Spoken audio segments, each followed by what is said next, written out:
RWM Home Loans in Fresno is a proud sponsor of Fuego FC.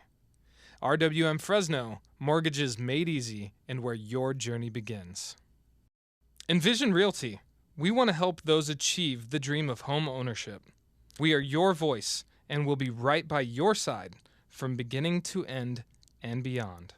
Visit www.envisionfresno.com and be a future home owner.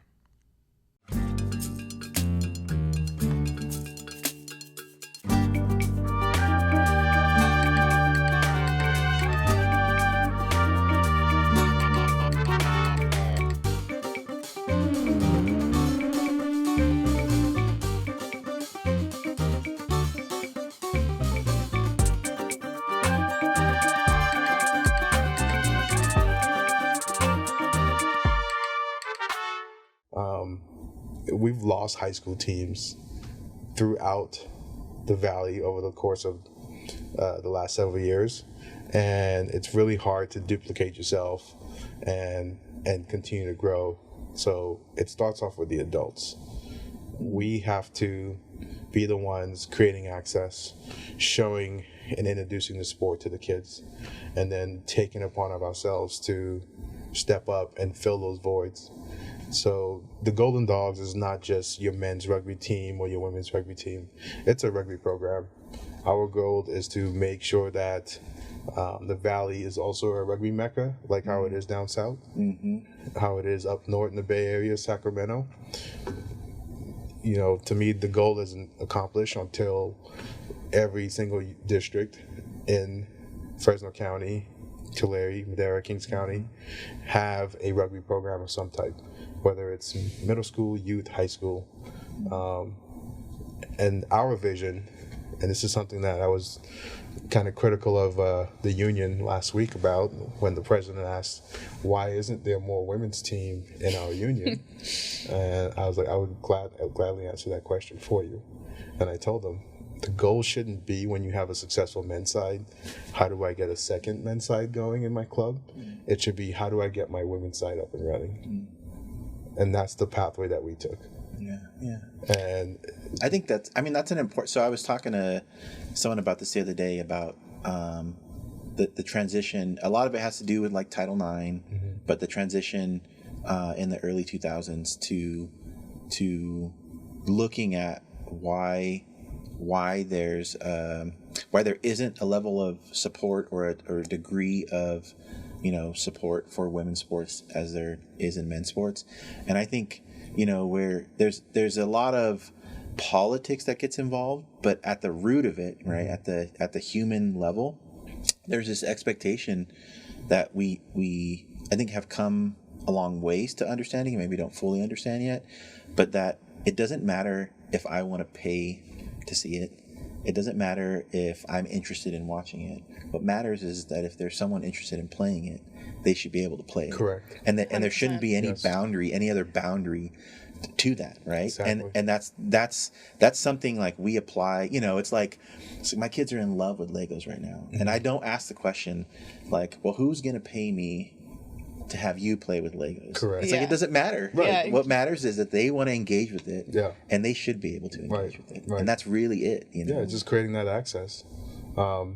And that's what I see here for the Valley. I like growing up back east in Texas and then like going to school in Arkansas and playing rugby out there. I was always told California's the mecca for rugby. And then I moved to California and I was like, where's all the rugby? I didn't see a bunch of kids playing rugby. We had a few teams, but it wasn't like this grandiose idea that I was told, unless you went down to LA, San Diego, or if you went up to the Bay Area, that's where you really see it. So for me, just living here the last over a decade or so, I know we have the athletes, we have the talent here. Fresno's got the grit and the toughness that you need to have that to play the sport. And that's what we did. Roosevelt High School, when I first started coaching with them, I think the very first year they won like 2 games. By my last year with them in 2016, we played for a state title, a NorCal state title, and came pretty close to winning it. We lost by 1 score. But we were kids that didn't have access to field space. We practiced at Holmes Park, where we fought against the homeless population and the soccer clubs that's out there, and the softball, the crickets and everything like that, just to get a little bit of dirt, just to practice.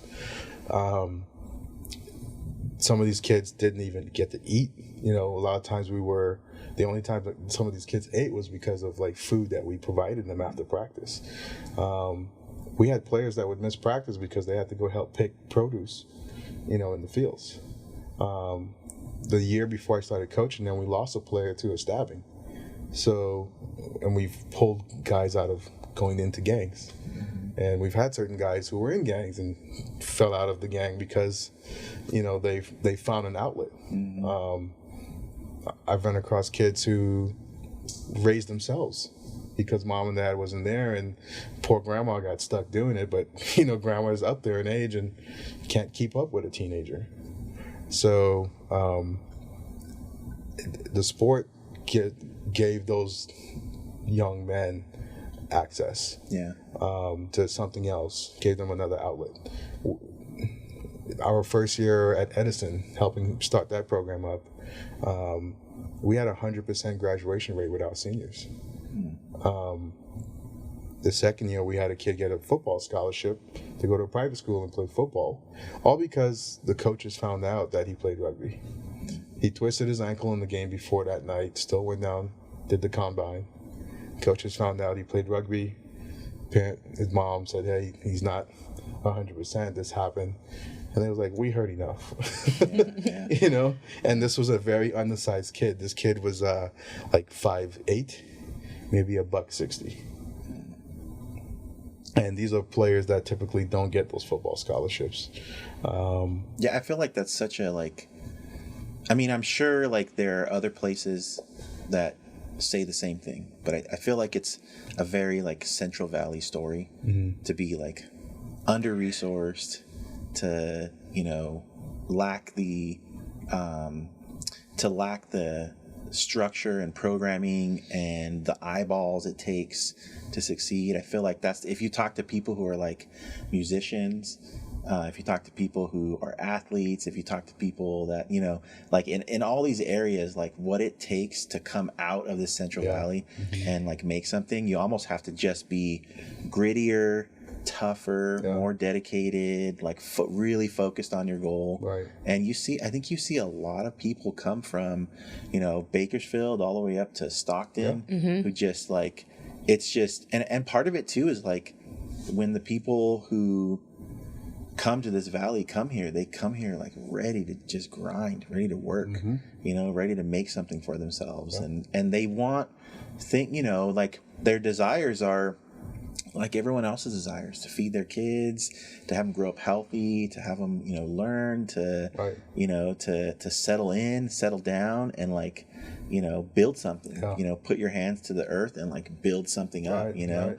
And I think I even thinking about you moving here and, starting the program, it's that's a serious task. That's a, I just wish I had the funds when I first moved, when things were cheaper. Hey, okay, so before we get too far on, I feel like we're already jumping in. Yeah. So Chris, I'll let you introduce yourself, and then Michelle, I'll let you introduce yourself. So my name is Chris Allard. I'm the founder, president, and current coach of the Golden Dogs Rugby Club. We officially have a men and women's side. Been in the Valley since 2011, June of 2011, so it's been a little over a decade. And the Valley's become home. This is where I bought my first house, or my only house ever. And it's where my wife and I are raising our daughter. Awesome. My name is Michelle Maldonado. I actually am from Fresno, grew up in Easton, graduated from Washington Union. I am the team women's captain and also the social chair. But yeah. Awesome. And you have an extensive history with rugby as well too, right? Yeah. So actually I moved down to Ventura to go to community college and I ended up finding a local rugby team there. And then I just fell in love. I grew up wrestling. My dad wrestled at Fresno State. All my cousins, they all wrestled, either at Clovis or Washington or what have you. There was a wrestling program, you jumped in. And so I grew up in a wrestling room. It was my whole life. That's awesome. I don't score much, but I will lay down defense. Yeah. Yeah. That is. We love wrestling. Yeah. We love wrestlers when it comes to rugby.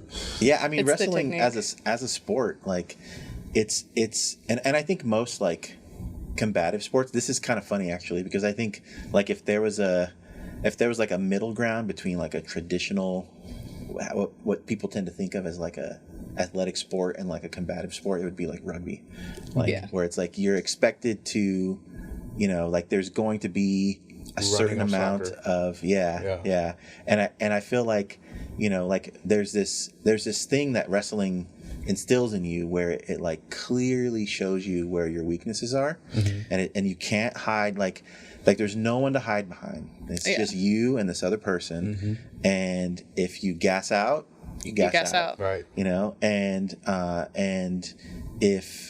if you have a weakness in a particular area, or if you have a strong side, and and you're constantly trying to play to that side, and it's like you get to see what you have in you. Every single time you get to see what you have in you. And wrestlers, when they engage, you have to be completely committed to your goal. Otherwise you're going to get taken. Right? You have to be completely committed.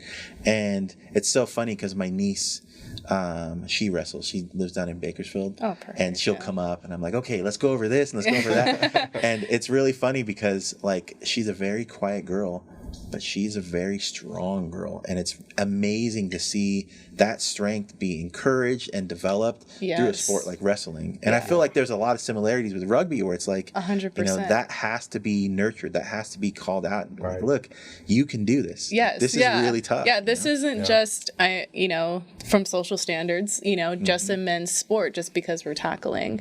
And so when I moved down to Ventura, I found the women's team down there, and they said it's the same thing as wrestling, you're just running. And I'm like, I get a running start to this. This is great. That's awesome. And then I ended up moving to Napa, and I ended up going to Sacramento State, where I played rugby there, and then going to San Francisco and playing rugby for them after college. So like I said, we folded our women's side for SFGG, and I met Chris actually from like kind of a sarcastic comment on Facebook. I was kind of asking the guys down here, like, oh, when are you going to put a women's side together? And they, put little laughing faces because, bring a women's team in. And I had an individual who said, here is Chris's number. Let him know that you want, like, you're in this. And I was like, all right. So from there, it's just been gone. That's awesome. When was that? What year was that? That was 2021. It was fall. It was beginning fall. Yeah, beginning fall of 2021. Okay. So on paper, the club had only existed since the summer of 2020, and we were literally just getting into the preseason, coming up on the preseason for the guys, and which was like the first inaugural actual season coming out of COVID that we started playing. And our secretary at the time texted me, reached out to her, and said, hey, you guys need to talk. So that's kind of how it happened. And, it took us, a 5-minute phone call, maybe less than that. Yeah. And I'm like, all right, we're going to do this. Like, she was the right counterpart because of her history of playing rugby as a woman here in NorCal and California as a state. It made sense. And she was just excited that someone was willing to like set the table. Yeah, because you've touched on a little bit too, both of you, what sports brings to you as an individual and your growth. And I feel like women could take a lot more out of this sport than what people think. The aggression is stress therapy for me. I haven't been playing in 4 months. I'm going crazy. It's get it all out on Saturday, you're good for the week. Yeah. You know, those little things that just bug you. Yeah. You know, you get it out, and not even that, you're playing against a team that puts their body on the line for you, and you put it on for them. Yeah. So you have this trust that you Yeah, probably don't yeah. get in other places. And then you get this camaraderie that you just don't find in my opinion, in a lot of other sports. You make lifelong friends. Yeah. You know, some of your teammates would probably be in your wedding or be a godparent to your kids, or, you know, they'll be there when you're struggling. Yeah, I can imagine, like, when you're in the ruck with somebody, it's like you can't get much closer to somebody. Than that. You get in that scrum, and you know. Oh, yeah, that's scrum. Sorry. Yeah. It's okay. And a rug, but too. in the rug too. Yeah. It's close. It's close It's close. quarters. But in that scrum, you know, you learn a lot about your teammates. Yeah.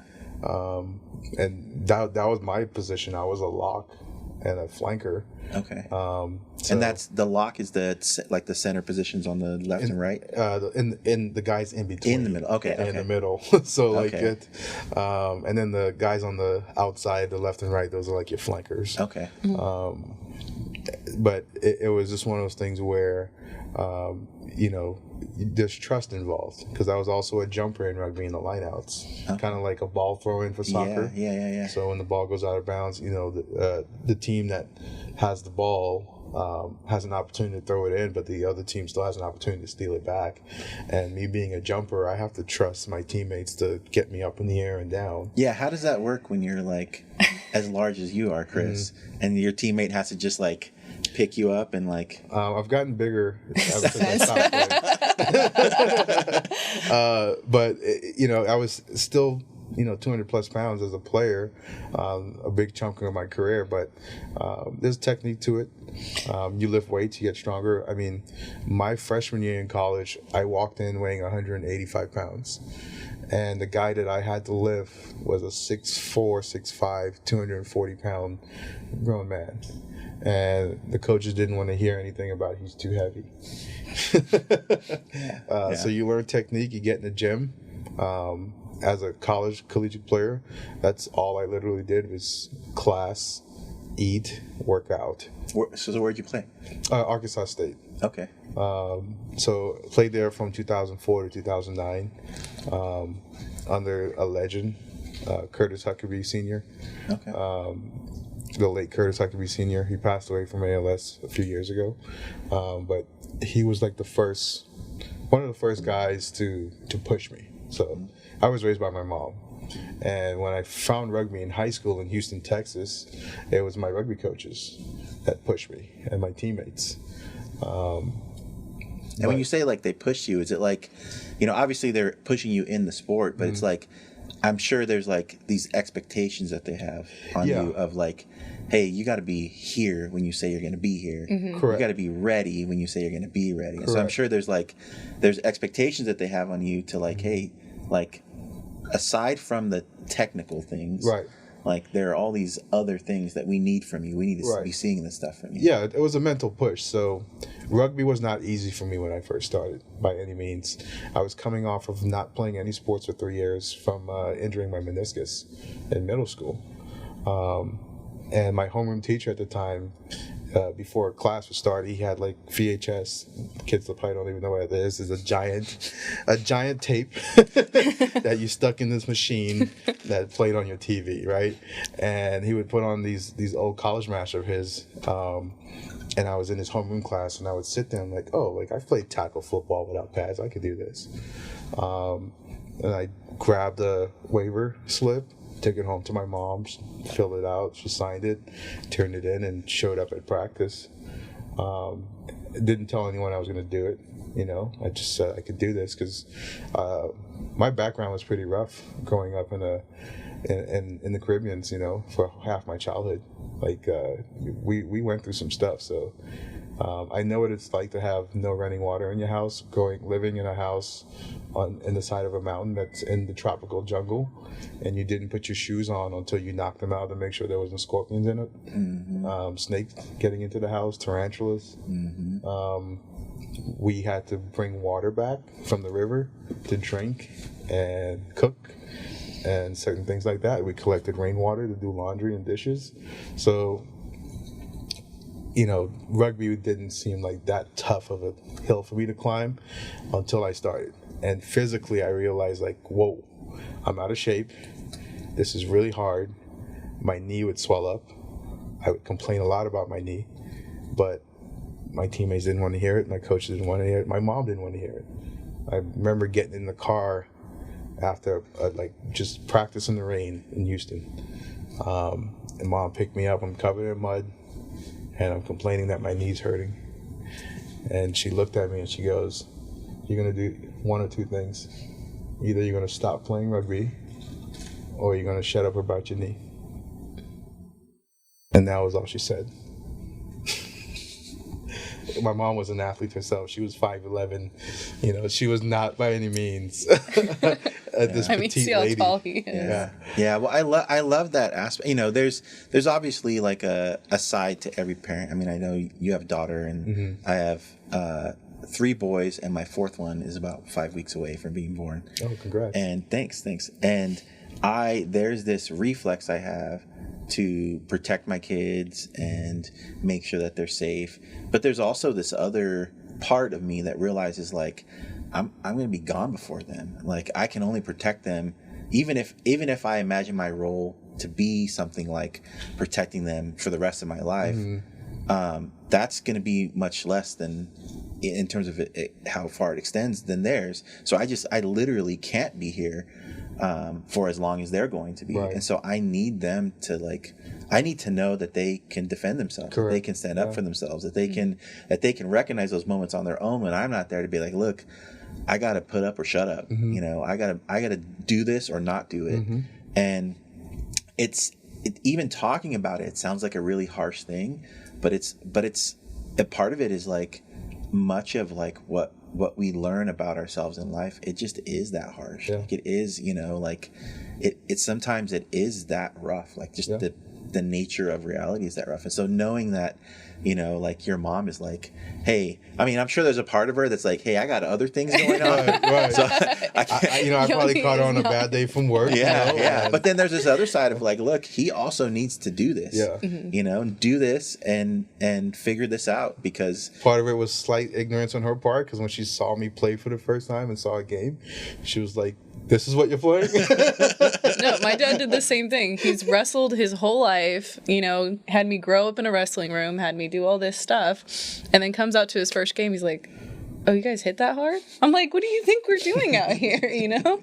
Yeah. I think a lot of people don't realize, like, how physical. I mean, there's this one hilarious video. There's, like, a whole, how YouTube has these, like, highlight reels, and there's this video of, I can't remember who is playing, but I think it's like the English national team that's, like, playing, and he grabs this player by his collar and literally pulls him out of bounds and just chucks him. And it's like, it's so funny because it's such a clever, like, move, right? But just the pure, like, power behind, I'm going to grab another guy who's at least as big as I am, right? And then just, like, swing him around out of bounds. We have a guy on our team, we call it the Fuji, because he's a short, what is he, about 5? He's like 5'7", 5'8". maybe. He will pull the biggest guy. If they're even close to that sideline, he just will pull him all the way out of bounds. That's awesome. And he's done that several times, so we call it the Fuji now. That's awesome. And, who's that? Fuji. So he's our men's captain, actually. Okay. And in rugby, there's a position called the hooker. Okay. So he literally, and this was a kid that I met, when he was 14 years old. He played for me at Roosevelt High School. And then his brother finally came out. And what was cool, his senior year and his brother's freshman year was the year that they played together for a Northern California title. Oh, okay. So it was kind of cool to see them again back out playing. And now I have players on my team that I've coached against, but also, like, players who I've had some pedigree with. And they could attest to, like, getting the respect on campus. And I remember that even in high school when I played,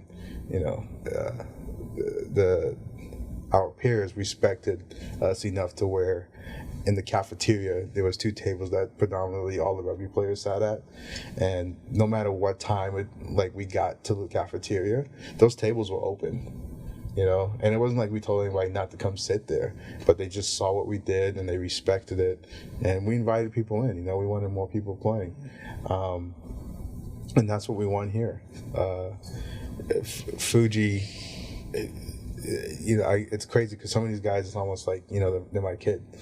I've known them, probably like half their life, if not, a little bit more. So it's one of those things where we're definitely like rekindling some old relationships, but we're also making new ones. Because I have players on my team now. It's like, I remember playing against you. Like, oh yeah, I remember you doing a clinic and being out there, and I was just like, oh yeah, and the faces change, as they get older a little bit. So it's kind of cool to see them say we love this. You've created a space where, we feel we could come out and represent not only ourselves but also our communities. Our team is so diverse.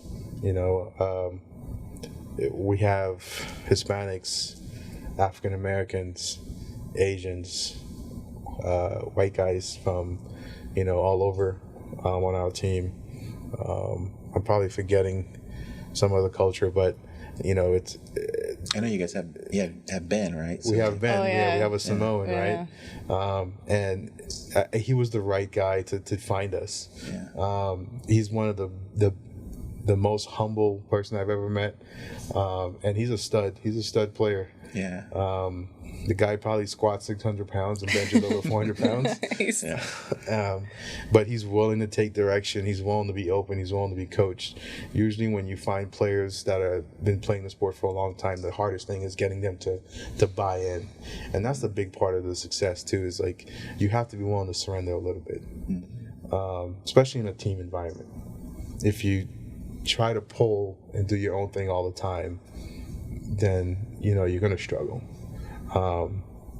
And Ben, he's been great with.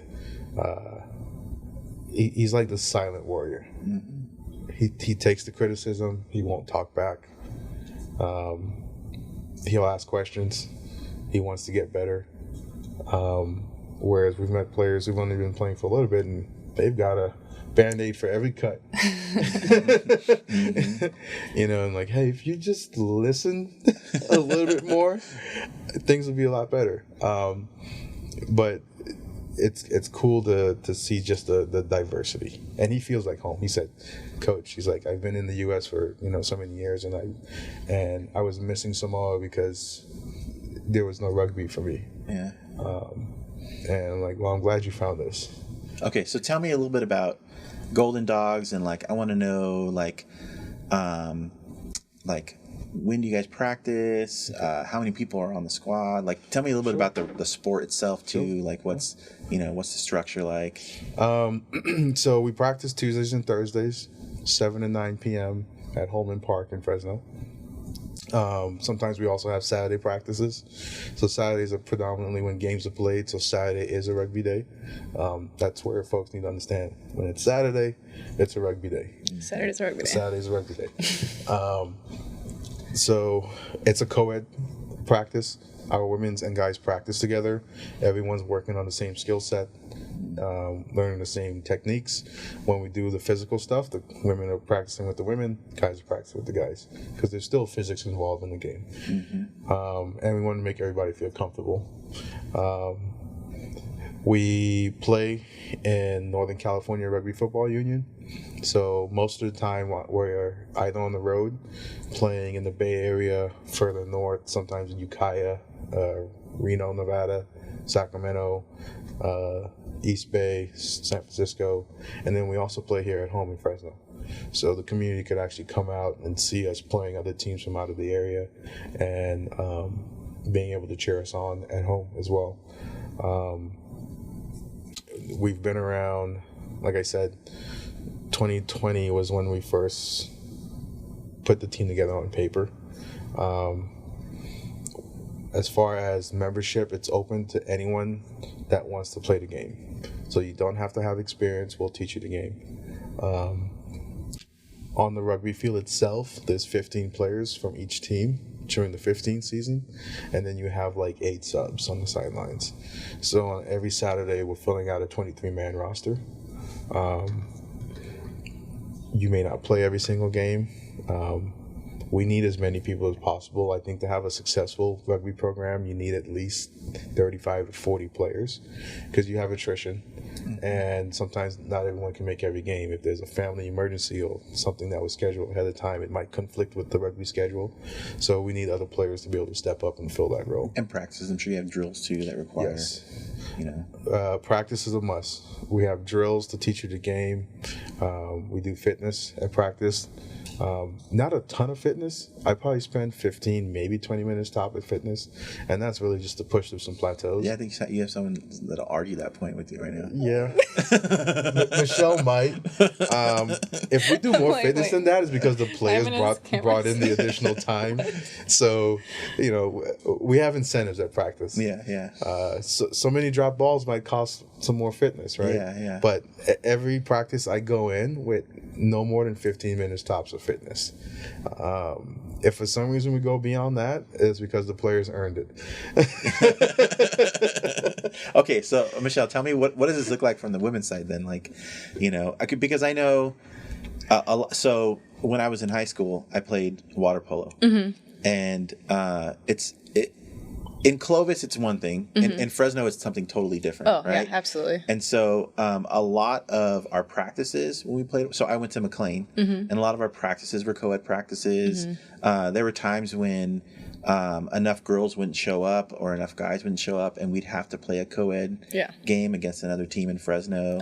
And so, and I grew up wrestling and then transitioned into water polo, and my sisters swam, and the water polo coach was like, well, I'm going to make a deal with the swimming coach, because if you want to swim, you're going to play water polo too. So, I'd go to swim practices and water polo practices with my sisters, and thinking man, this is a different perspective, from them, because there were times when there was enough men to play a men's game, but there wasn't enough women to play a full-on women's game, and so they're having to step into the space where it's shared, and they have a totally different set of expectations on them, and they're playing a second game that's running right alongside the first game. Yeah. So when I first came to Chris, I believe there was 2 other people on the women's side, and it slowly grew. I mean, it's more word of mouth. I know the men's grew a lot faster than the women's. However, we had a group, like he was speaking beforehand. See, I gotta correct Michelle on that though, really quickly, because she saw that because she came in 2021. Yes, but she didn't see when at times there was 6 guys at practice to start. Well, I was at that time traveling 3 hours up north. I did not know about you. But that's also another part of the game too, where it's as a woman, with it being as spread out as it is. You have to travel a little more. You have to work a little harder. We have girls from, right now we have girls from Visalia, Sanger, Delano. And it's one of those things where, yes, he's been working really hard at Golden Dogs, but I didn't even hear about him until somebody mentioned it. You know what I mean? So it's more, as much as we want to rely on social media, it's a lot of word of mouth. Hey, have you ever thought of rugby? I've never heard of that, because maybe your algorithm doesn't hit on the social media for that, And we fortunately have, the little more base that we get. We have about 3 or 4 rugby players from right now that played all Navy. And then you have someone like me who used to play other places and now can play here. And you have some other girls as well that can come and play. So it's kind of the safe haven that haven't really had, and now everyone's starting to learn. And it's more the people that come in that have been playing rugby has been more word of mouth than it has been social media. So it's more been tell your friends there is a women's rugby team. Yeah. And with the word of mouth, the social media kind of picks up, because most of our members have social media. So the one thing I ask of them is hey, follow the club, so that way you're helping advertise it. Share what we do. Share what we do. This is a group effort. if you want, and I'm big about the players recruiting players because they're the ones going to war with each other on Saturday. Like, as a coach, I'm not on that field playing that game. There's not much I can help you with during the course of a match on Saturday. Like, a lot of my work comes during the week. Yeah. You got it during the week, or you didn't. Correct. And it shows on the field. Correct. Well, and then when there's a substantial amount of more men than women at practices, we get newcomers that kind of get intimidated. They're like, oh, we don't really know this, and they come in mid-season, so we've already started from the beginning and gotten to this point at that point of time. And that's where Michelle's been an asset, because she understands that I look at them as just rugby players. Yeah. I do not care about your sexual orientation when it comes to playing the game. But she has really kept some of the women that are new to the game stick around. We've had women that have been in it forever, talk afterwards to me and say, hey, coach, like, I feel like I've learned so much more just because I've been around here, and that's because you're a guy's rugby coach. And I'm like, no, I'm a rugby coach. Yeah. Like, I do not care if you're a female or a male. Everyone is expected to learn the same techniques, same skills. Yeah. And Michelle's been great about, like, reiterating those things. Yeah. And then also, like, keeping some of the, like, brand new, very green people to the sport still engaged. Yeah. Because what was hard and challenging for me is, like, I'm still having to get the guys ready to play on Saturday. At the same time, we're still recruiting girls to try and put a team together. Yeah. And then half of our girls were traveling to EPA. So the girls that were more experienced, because we didn't want to lose them, right? We didn't want them going to practices, spending this time, and not have any games. Not have an outlet for them. Yeah. So I've already committed before I met Chris. I committed to another team up north in East Palo Alto. I said, hey, I got a group of girls that's willing to drive with me on Saturdays for games. And I said, go ahead. So brought 7 girls, and those are the girls that ended up being starters for the California Cup that we ended up winning. So it helped us with retention while also making sure that the rookies didn't know that they could just jump in right away. Like, you could take your time. It's okay. Like, if you want to come join rugby and just practice with us, that's fine. If you don't feel like you're ready for a game yet, that's fine. I don't know if you've noticed the trend here. This is more of us engaging with the community and making sure that this sport, not only because it saved my life, it saved his life, we want to be able to bring that to the Central Valley. As much as we want this to be a very competitive sport, we do also want to bring the culture into it as well. Whatever you learned on this field, you're going to bring into other places because you're going to have that confidence. You take it into work. You take it into a lot of things in life. You generalize You it, do. start applying it across. Yes. Well, I think it's so funny you say that because, like, I think as an adult, a lot of the barriers to the things that are new to us or novel or things we kind of come across and think, oh, that'd be nice to do that. A lot of those barriers we imagine them as like huge, like canyons between us and our goal. But a lot of times they're just like, it's a lot smaller than we imagine it to be. And I almost feel like I always make this joke about, so my youngest kid, he just learned how to walk a few months ago. And I always joke about how, like, if he was self-conscious enough to know how silly it is to, like, learn how to walk and how silly you look when you're learning and you don't know what you're doing, he would be struggling with, like, oh, I'm embarrassed, don't look at me while I'm trying to learn. And it's almost like it becomes like hard for us as adults to get past this self-consciousness and say, look, anytime you engage in anything new for the first time, like, just expect that it's going to be silly. You're going to feel awkward. It's going to be awkward. And to get past that, to learn to be like, all right, I'm going to accept these bumps and bruises. I'm going to get these scrapes, but I'm going to get better. And I'm going to learn how to walk. I'm going to learn how to run. I'm going to learn how to jump. I'm going to be able to do all this stuff. I just got to be committed to getting through. And it's like, like what you're talking about, like, giving. It's one, and I think I hear this a lot from people in a lot of different areas of, like, oh, we're super welcoming and we and we want to do all this stuff. And it's a different thing to really put it in practice and say, okay, we're going to alter our format to make sure there's a space for you to be in here. We're going to adjust practices. We're going to say, look, if you're committed up to here, then that's great. Right. Then be committed up to there, but join us and we'll make space. And, we have a basics coach that she's all in for. So we come in and I say, hey, I got a group of 5 girls that want to learn rugby, and sometimes we have a couple brand new guys that just need to learn the basics of the passing. She comes in that Thursday and she works with just them so that we don't have this kind of pushing people into things that they feel like they're not ready for, intimidated, and then they feel like they failed, and then they don't come back the next week. And especially with drills, like a lot of drills, like they depend on like kind of like a baseline of skills just for the drill to not get broken, right? Yes. Just so you can just keep the drill going. And it's a weird so if looking you're ball. new and you step into that, it's like, I don't know what I'm doing. I feel like I'm screwing it up for everybody, you know? And we pull them aside and say, hey, you're going to go work with this group, right? And we do it with players that have played the sport before. Oh yeah, for years. Right. Like, no, come back. We're gonna Let's drill this again. Let's learn this again. Let's learn this again. Like we're going to crawl before we walk, and we're going to walk before we run. So we'll pull certain groups aside, and it's not like, hey, we're pulling you aside because we think you're a terrible athlete or you're terrible at the game. It's like, no, this is where everyone started. This is just your phase right now. So don't get frustrated with the process. Like, stick to it.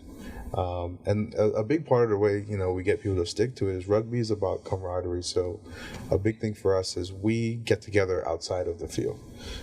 We go to Art Hop, hang out together. We, so after every single game, we do what's called a social, right? Where we break bread with the other team. So the host team feeds, provides food and drinks, and we all hang out together. There's rugby songs songs like at socials, games are played, people are networking, and that keeps people in it. So we do a lot to make sure that there's a space for everyone. The biggest thing is just the physical demand of the game. And sometimes just pushing through mentally. So, if I had quit when I first started playing rugby, I don't know what I would be doing, but I stuck with it, and my teammates helped me stick with it. When I say they pushed me, like literally, I was so tired and exhausted that first year of playing rugby at some of the fitness stuff. Teammates that would just own it would just run back and like literally push me across the finish line, and because they knew the potential was there, and I kept working at it, and by the time I was a senior, I had my coaches saying, hey, so and so wants to offer you a scholarship to play rugby. What? Yeah, we've been talking about you, they've seen you on tape. So we would have alumni games where returning older players would come back and play us, and it would be like, who is this guy? Right? So then they go back and talk to the college coach and say, hey, we think we have some more players for you. So it's kind of cool to be like offered that scholarship. Like I wasn't expecting it, but I stuck to the process and I put in the work. Every summer I trained, and lifting weights in the humidity in Houston, Texas in the garage. That's a challenge, man. That's a challenge. But it paid out. You just, again, surrendered, right? I surrendered to the grind. And that's what Fresno and the Valley is about. Like, people here surrender to the grind. Like, there's not a lot of complaining that happens. It's 103 degrees sometimes when we're practicing, 106 degrees when we're practicing. Yeah. We do it. In the wintertime, we're out there in the fog and cold. If it's raining, if it's 110 degrees, if it's, cold, foggy, can't see half side of the field, we're still out there. Last season we was having issues with our light tower where it would like give us about 45-50 minutes of time, and then it would just cut off on us because it needed some servicing. And we didn't have the funds to do it. So we went as long as that light tower went out. And when it cut off, I was like, all right, we're going to do fitness now because you don't need to see to run. Yeah. You don't need to see to do push-ups or sit-ups. I mean, there was one time we had a couple guys that had the trucks bring out, just put up the headlights, and we practiced in headlights. Yeah. I think bringing rugby to Central Valley is something that I want to see. I mean, there is 8 to 20 different teams in the Bay Area, depending on where you are. You can arm's distance another team, but us having a rugby team in the Central Valley with the community that we have, like, I know Chris says he's an outsider, but he's already done a lot for the community already. So just having the base of the people here It's something that no other city is going to have within our union. It's something that we're going to be able to have support on. And I mean, like I said, I'm born and raised here. I know what people, and when you're actually giving into the community and helping out, and this is not just about me, it's about all of us. We're going to succeed so much in Fresno, and we're going to be able to help out the community in more ways than we can think. Yeah. And it pays off back to you. You know, like, I have a very stressful, demanding job, and if it wasn't for rugby, I wouldn't be successful in it. When I first moved to California, my wife and I was in a 500 square foot apartment with like window units for AC, roach infested because the neighbors above us were hoarders. And no matter how much time they sprayed, like, we would still have issues with roaches coming through the walls and stuff like that. We didn't even have furniture. Like, when I was coaching and playing rugby still, we were sleeping on the ground, like, making do with what we had, save up money, you know, buy a little bit of furniture, and slowly built our way off the floor.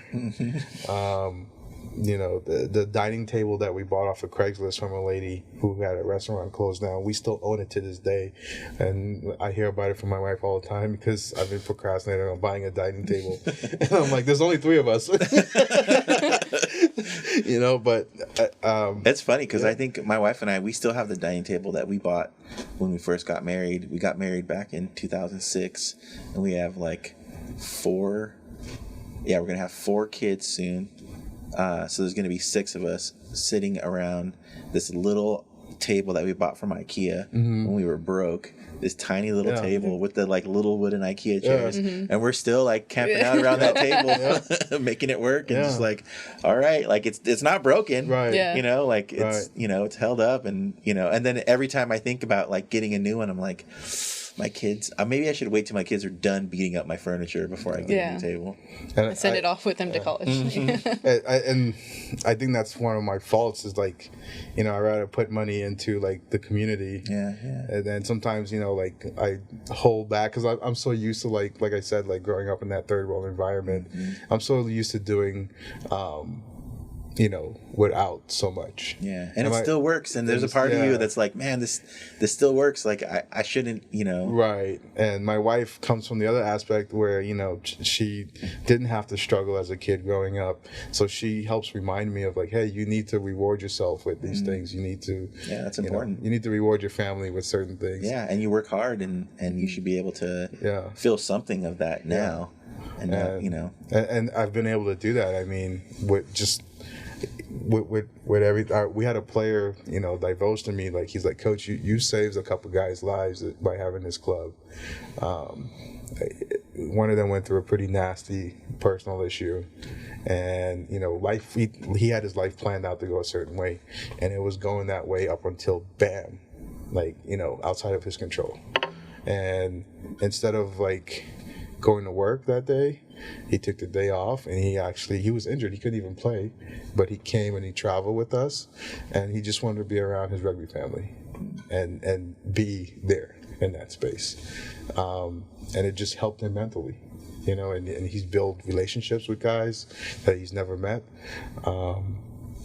We see it with the players, you know, we have girls that come out and they're just like, hey, you know, like, I'm new here, like, I don't know anyone, and like, we've all been there. Like, just come on out, you know, like, you'll make friends. You're kind of stuck with us when you join. You're you're stuck. And I'm a pesky guy at times. You know, if I don't hear from a player after a while, I will text you. I will call you. And then if that doesn't work, I'm looking for you on social media. And then I get players involved. I had a player disappear out of nowhere last summer, right? And this was a guy that freaked me out. I know he loved to take hikes and go off into the mountains and like go on these long hikes by himself, right? And out of nowhere, I didn't see any more like posts on social media about him taking these hikes. He stopped coming to practice. His phone, you couldn't leave a voice message on it. It was like completely turned off. It went straight to voicemail, but you couldn't leave a voicemail.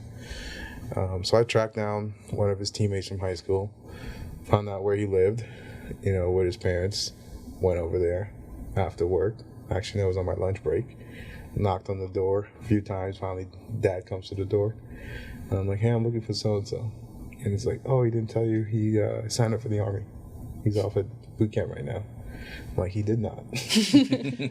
I thought this guy was, got bit by a rattlesnake up in the mountains and no one found his body. Yeah. But that's how much for me, like, I've been shown that level of caring and empathy. So it's just paying it forward, we want to get rugby throughout the Valley. Like, that's our main goal, is to get it out there.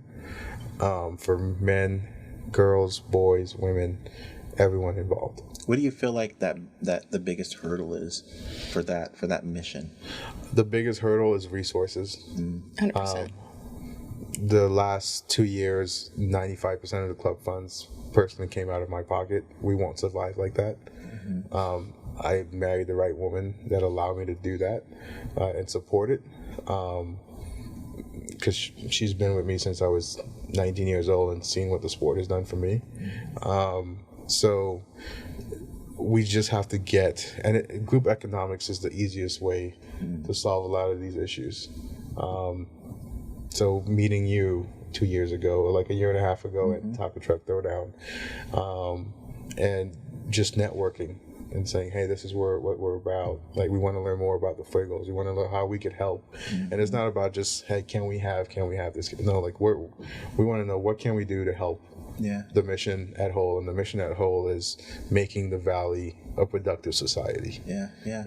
And we're just using the tool of rugby, like how the Fuegos are using soccer. Yeah, we just had a youth camp the previous week, and it was great. We had a bunch of kids come out. It was hot, but we had like water balloon fights, and we did drills, and we had players come out, and there's so much of that's like really about like connecting with kids and letting them know that, like, yeah, your community's behind you. We want to see you get better. We want to see you improve. But we also want to make sure there's a place for you to engage and have fun and be safe, and and I think that there's a lot of lessons to be learned in sports, because it's analogous to a bunch of other things that happen in our life that maybe they haven't happened yet, or maybe they've happened and we've kind of gone through them and learned some of the right lessons, or maybe learned some of the wrong lessons. But sports can help us sort that out. And I think part of it is because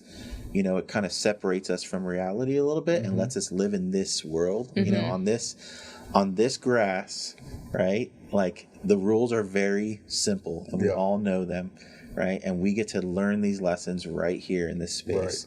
And then, like you said earlier, you can generalize those things and start to discover how, man, I'm actually tough enough to do this and this other thing. And then the people that you're playing with, you would never go and meet and be friends with. It brings this kind of weird sort of misfits to. I say that because most of my team, I don't know if I would have met. I don't know if I would be, hey, let's be like really good friends. But that sport kind of ties you in, and they've gone through experiences that you may not have, like you said, may have not come up to, and you have this kind of leadership within the team where, if you have some troubles, you have someone to talk to, because that trust is involved when you're playing.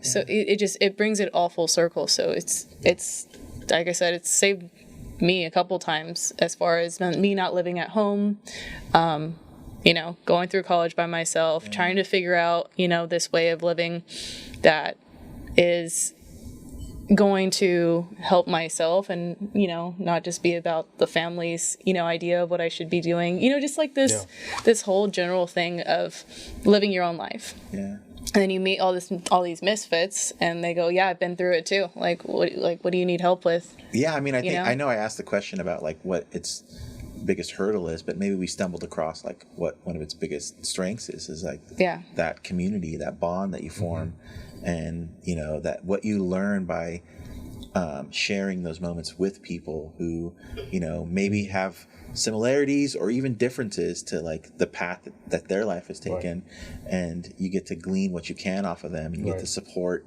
like that's a big deal. I think especially as like adults, because we don't like it. I mean, my kids are like, they know no strangers. They'll just like walk up to you and be like, hey, nice to meet you. I've known you forever. Like, let's be friends, And as adults, like, we're just a little bit more like circumspect about like, like, and the context of sport and play is like really big, because we're still, we still love to play. We still love to, to engage. And I think, it's a grassroots sport. Yeah. I think rugby is where soccer was at 15 years ago in this country, maybe even further, right? 20 years ago. But it's a world sport, just like soccer. Other countries, it's a big deal. Like, guys and girls get paid big money to play the game. Mm-hmm. The U.S. is a sleeping giant when it comes to that. Yeah. We have some of the best athletes in the world.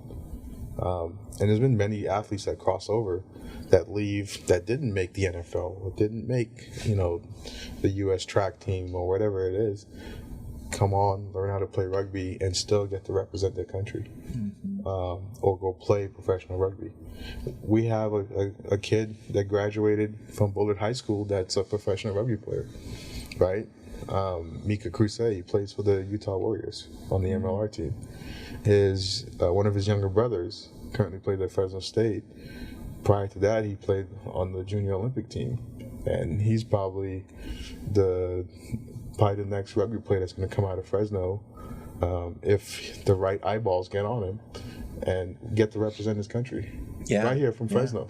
Yeah, it's crazy too, even to think about those ties, because I know the Warriors play out at Zion Bank Stadium, which is where the Real Monarchs play, and they're a USL. Yeah, they're a USL 1 team, or a USL Championship team that plays underneath Real Salt Lake, MLS team. Yeah, and I was out there during COVID, maybe like a year and a half ago, 2 years ago, and got a chance to see their facility, and they were actually setting up for a Warriors game. So all the field boards were changing over, and the whole field was, getting switched over for a game that was happening later on that day. Right, and it's really cool to see like how there's this synergy between the two sports, and I think you're right. It's that there are the quintessential American sports of like baseball and football and stuff like that. Right, basketball. But there are these sports that like the world shares, and you think about rugby and how it's Australia and New Zealand and Canada has a team, and and England, and it's all over the place. And you think about soccer, and it's a very similar footprint, and it's very accessible, and it's very and I think there's a lot of opportunity to find that you have a connection. You just didn't realize it. Correct. You didn't realize that it was there, because we're sold a certain set of things over and over and over again, and you don't realize that there's a lot of opportunity there. Again, even as an athlete, not just a fan, but as an athlete, like there's a lot of opportunity there. Yeah. There's more than one ways to be successful, and sometimes you go a certain path and you think that's the end, right? But the more, I think, opportunities you get presented with, the more chances are you're going to have success. And that's how we treat the club. We don't turn away an opportunity to like learn about an organization or meet with someone, because the more of those folks that we engage with, the more this club's going to be successful. The big thing for us is it starts with the adults. Kids emulate adults, right? No kid's born and say, hey, you know what, I want to play basketball, right? It's either because dad sat there and watched it, or dad was a basketball player, or mom was a basketball player, or any sport. So it's like, how do we get the kids involved with rugby? And for me, it's like we have to have the adults doing it, and that's why the women's side was so important to me. We want little girls to see women playing rugby. My 5-year-old daughter is already pestering me and saying, "Hey, Dad, like I want to play rugby. Like, where's the girls' rugby team?" And I'm like, oh my God, she's pushing me, you know, like to like produce this opportunity for her already. And I'm just like, okay, well, Dad's working on it, you know, like it requires us to do a lot of things, and need help. It's a team sport. No, I think that's so true. I mean, I know for Fuego, like even talking to a lot of the alumni from 2015, 14, 16, right? A lot of our local players from that era of play were like, yeah, I remember going to Fuego games in 2006 and 2005, and you know, and seeing these players play and being like, man. And then realizing like, oh my gosh, I'm on the team I used to watch, you know, as a little kid. That's super huge. That's and I think that's also like the power behind having a local team that is committed to seeing local talent play, right? Yeah. And it's the same thing with you guys, which is like, look, we, you know, I think I went and saw a match. I think it was the first match of your last season over at Bullard. Okay. And there was a lot of kids out there, a lot of families. It was really, really cool to see that. And, you know, to see the team getting put together and like everything starting to gear up and like, you know, it was really, really, really cool. And I think those are like important moments for families and kids to see like, yeah, this is here. This is possible, you know? Yeah. And I think if things go the way that they should go, rugby should be like almost a sport in every school, like any other sport. That's the ultimate goal. I've been fortunate to come from programs that started from scratch and see what it took. Like the college that I played for, the university I played for, there wasn't a lot of high school teams in that state. We were fortunate to have a coach that invested back into his community, that played the sport, learned to play it out here at Stanford, and went back home to like a small town in Arkansas and introduced the sport to the community. And then he traveled to neighboring states and recruited talent. And he recruited football players that didn't make the football team, or basketball players, or any student that was just looking for something to do, and turned it into a winning program, national championship winning program. A program to this day that is still ranked in the top 10 in D1 rugby. My senior year, we were number 2 in the nation. The only team we lost to that year was BYU, 13-3, and they went on to win the national championship. Well, that's a big rugby town too. Yeah. Oh yeah. The school that I went to had a population of like 60,000 people, and for just seeing what he did and where he did it, let me know that it can be done here in Fresno, and even on a much larger scale. Because when I left Arkansas State and moved to California, there still weren't any high school rugby teams in that town, right? And Fresno and the Valley, just Fresno County alone, is like over 1 million people. And I would probably say, I would bet in the Valley is probably about 10 million, right? So there's enough room for the sport to flourish and have a piece of that rugby pie, so to speak, and get more and more kids access to a pathway from what they're currently in. We want to see kids who think there's nothing else for them to do have another option. Yeah, they're still hungry. Yeah, they're still hungry. They're still hungry. Well, and then too, I mean, when I was going into rugby, my early 20s, the resources that we can now go into wasn't there when I was that age. So being able to be like, hey, you want to join the Olympic team? Like, if you work hard enough, like, we can find you a pathway to have a chance to have that opportunity. There's professional rugby now. It's on the men's side. That wasn't around when I graduated college. So there's just more opportunity. And, you know, we talk about team, like, join our team. It's not just about playing. It's not just about coaching. Like, come watch us. You know what I mean? We want to build this community as you don't have to play. You know, I get it. You know, I have 2 more years and then I'm done coaching. Then I'm a fan. Yeah, be entertained. Yeah. You know, we need referees. We need volunteers.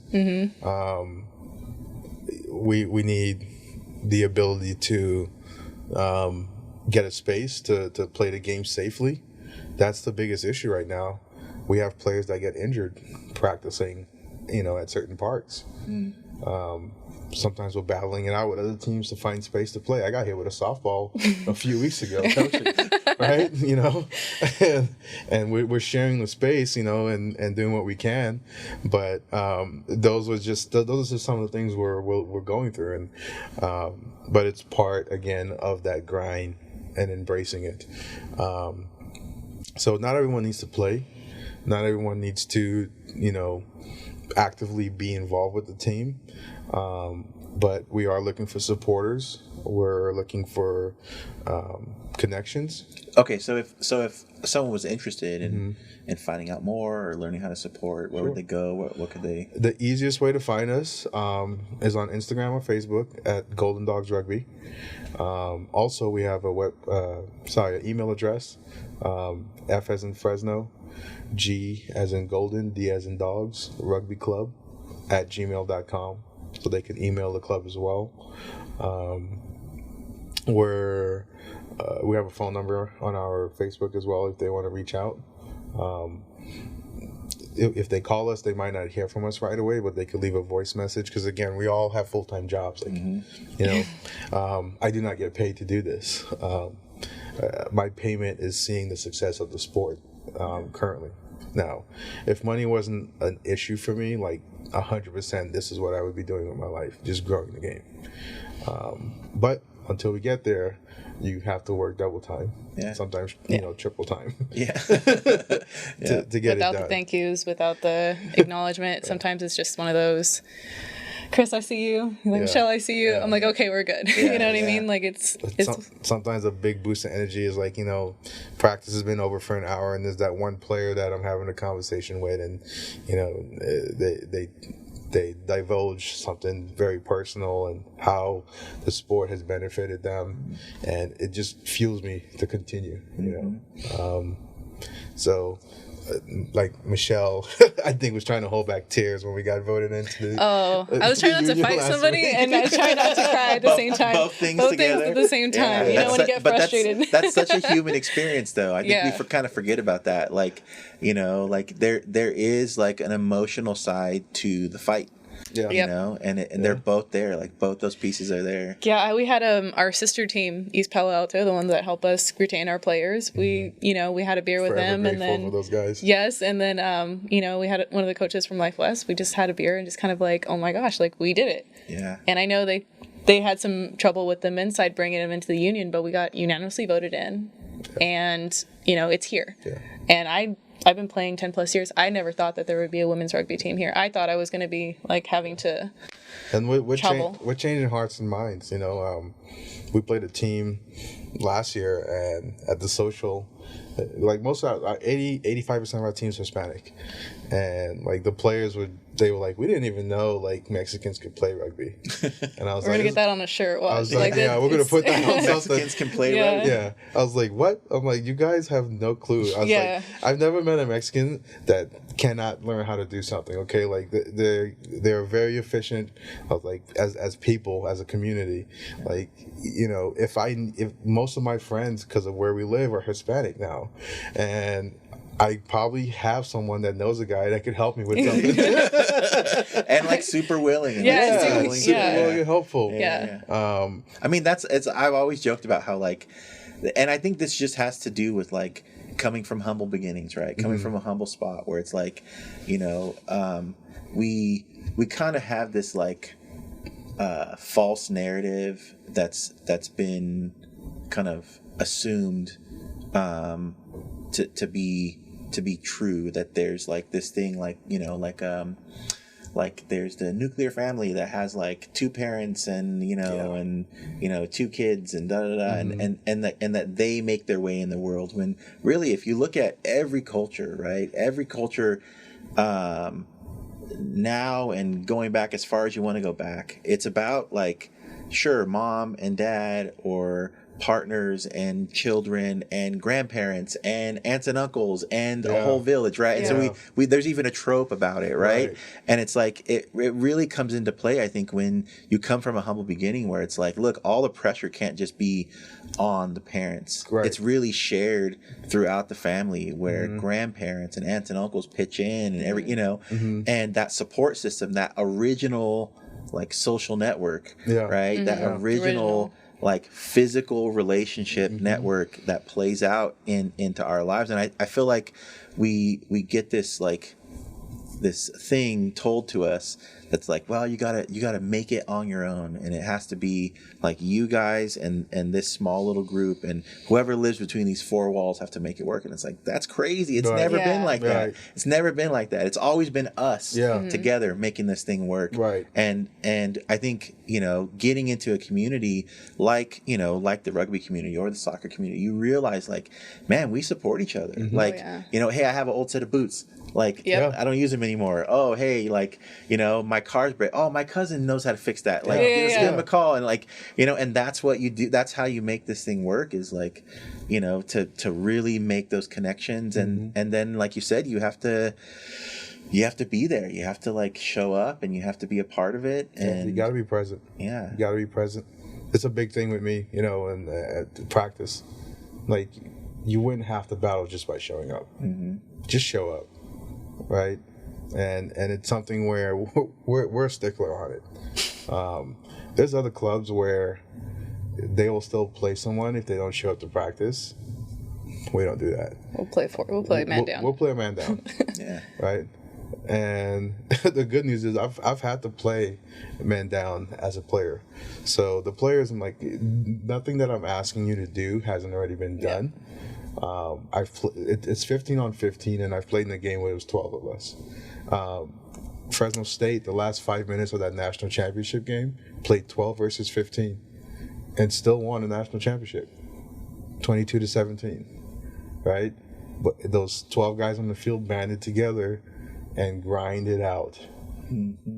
And watching it as a coach, I was thinking, oh God, we're gonna lose this game. Like, we're down 3 men. There's no way we're going to hold them out for the next 5 minutes or so. And they found a way. They stuck together, and they wouldn't bend. So, you know, the expectations are there, and that's what we want to set on the community. That's what I want to set on the players, our members, our supporters. Like, when you come to watch a game, I expect you to carry yourself a certain way as a supporter. You don't talk trash to the referee. You call the referee sir. Our players understand no one talks to the referee during the game except for the captain. The captains are the only ones that speak to the referee. And we, unfortunately... The coach doesn't even do it. Yeah, It's I go through the captain. And unfortunately, we had a player decide to speak to the referee earlier on in our season. So the very next practice, I said, hey, you want to be the coach and speak to the referee? And instead of players play, I was like, here's my whistle. You're going to run everyone until I'm tired of watching you run everyone. And I went and sat down on the sidelines. And he's like, Coach, don't ever make me do that again. That was really messed up. And I'm like, it was. And it was really messed up for you to embarrass the club the way you did Saturday in the game, when we had a clear expectations that no one speaks to the referee. It's like, did you hear me say anything to the referee? No. So why was it okay for you? It's like, it's okay though. It's a learning moment. It's like, so now we've got an understanding, right? It's like, yeah. Yeah. And you're stronger together. Yeah. Yeah. And he keeps in contact. He's excited for the new season. Yeah.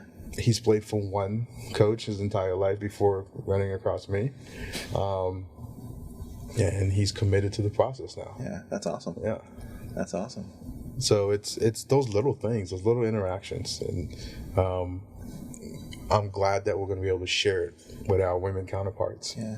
Oh, yeah. Because Michelle comes from that as well. Like, there's a little old school aspect to how we approach things. Yeah. And at the same time, we bring in enough new school to where, you know, we're flexible, but we do have certain expectations and values that we will not bend on. Yeah. And that's the biggest thing about us, is it starts with the culture. I don't even really care too much to a certain point of like how great of a rugby player you become. I'm looking at, are you going to be someone that's going to be productive in society? Because you might not be the greatest rugby player, but you may turn out to be a great rugby coach or a great referee. Or a great advocate for the sport. Great advocate for the sport. Person in general, Great just person. things you learn from it. Or a great businessman that pours your resources right back into the sport, right? Yeah. So we look at culture first, and then from there we go off of everything else. And that was the mindset when we started putting it together. Yeah. That's awesome. Especially having co-ed practices. Yeah. Because, there is ego on the fields. Yeah. And I love to tell a story because it's my favorite. Chris mentioned that both the women and men went to the Cali Cup. The men didn't win, the women did. And we blew them out 62-12, I believe, that game. But we were doing I wish we would have played that way throughout the rest of the season because we would have probably went to nationals. But we were passing the ball. It was going from one side of the field to the other. We were winning lineouts. We were winning rucks. We were winning all these scrums. And I turn around, and I just see him talking to his men's side and saying, "That's the way you're supposed to pass the ball. That's the way you're supposed to ruck." Are you guys watching this right now? Because they're both watching the national championship game while watching us play for the California Cup. And he's telling the guys, "All right, stop looking at that. Watch this, because this is how you were supposed to do it an hour ago." And it kind of set some of those guys straight. Look, the women, they have been learning as much as you guys, kind of have that difference of 30 guys at practice with our maybe 7 to 10, depending on the day. Now we have a good 20 people on roster right now, which is great. Yeah. And it's tough for players or anybody in general to take that kind of criticism. Oh, yeah. And I had to reiterate with them, I wouldn't waste my energy on you telling you this is what you should be doing or putting that energy into you if I didn't think you could do it. Yeah. It's if you're going to be, a screw up, I almost said something else. And I expect that out of you, I'm not going to put an energy into changing that, right? So I had to have this conversation with one of my younger players, and I said, "Look, man, you should be worried about me when I don't even acknowledge you, because at that point I've given up on you. So if I come down on you for something, it's not because I think you're a terrible player or I don't think you could do better. It's because I know you could do better. Yeah, you see more in them. I see more in you. Yeah. And I do these mental tests with the players. We have certain fitness drills where it's timed. And they say, "You're absurd for putting that much time. That's all the time you get to do this?" Yeah. I'm like, "Yeah." And then they'll do it and own and just completely crush it, right? And I'll hold up the stopwatch to them and show it to them. And they're like, "Oh, right." I did that. The night that we did, I didn't tell them until after the fact. I sat there on my lunch break and I pulled up Google Calculator. And I said, I want the players to do this many sprints, these many 10-meter sprints, these many 50s, these 25s. And I added up, and then I did the conversion, and it came out to 3.96 miles. And these are sprints, right? And it was like a ladder. We went down, went up, and went back down.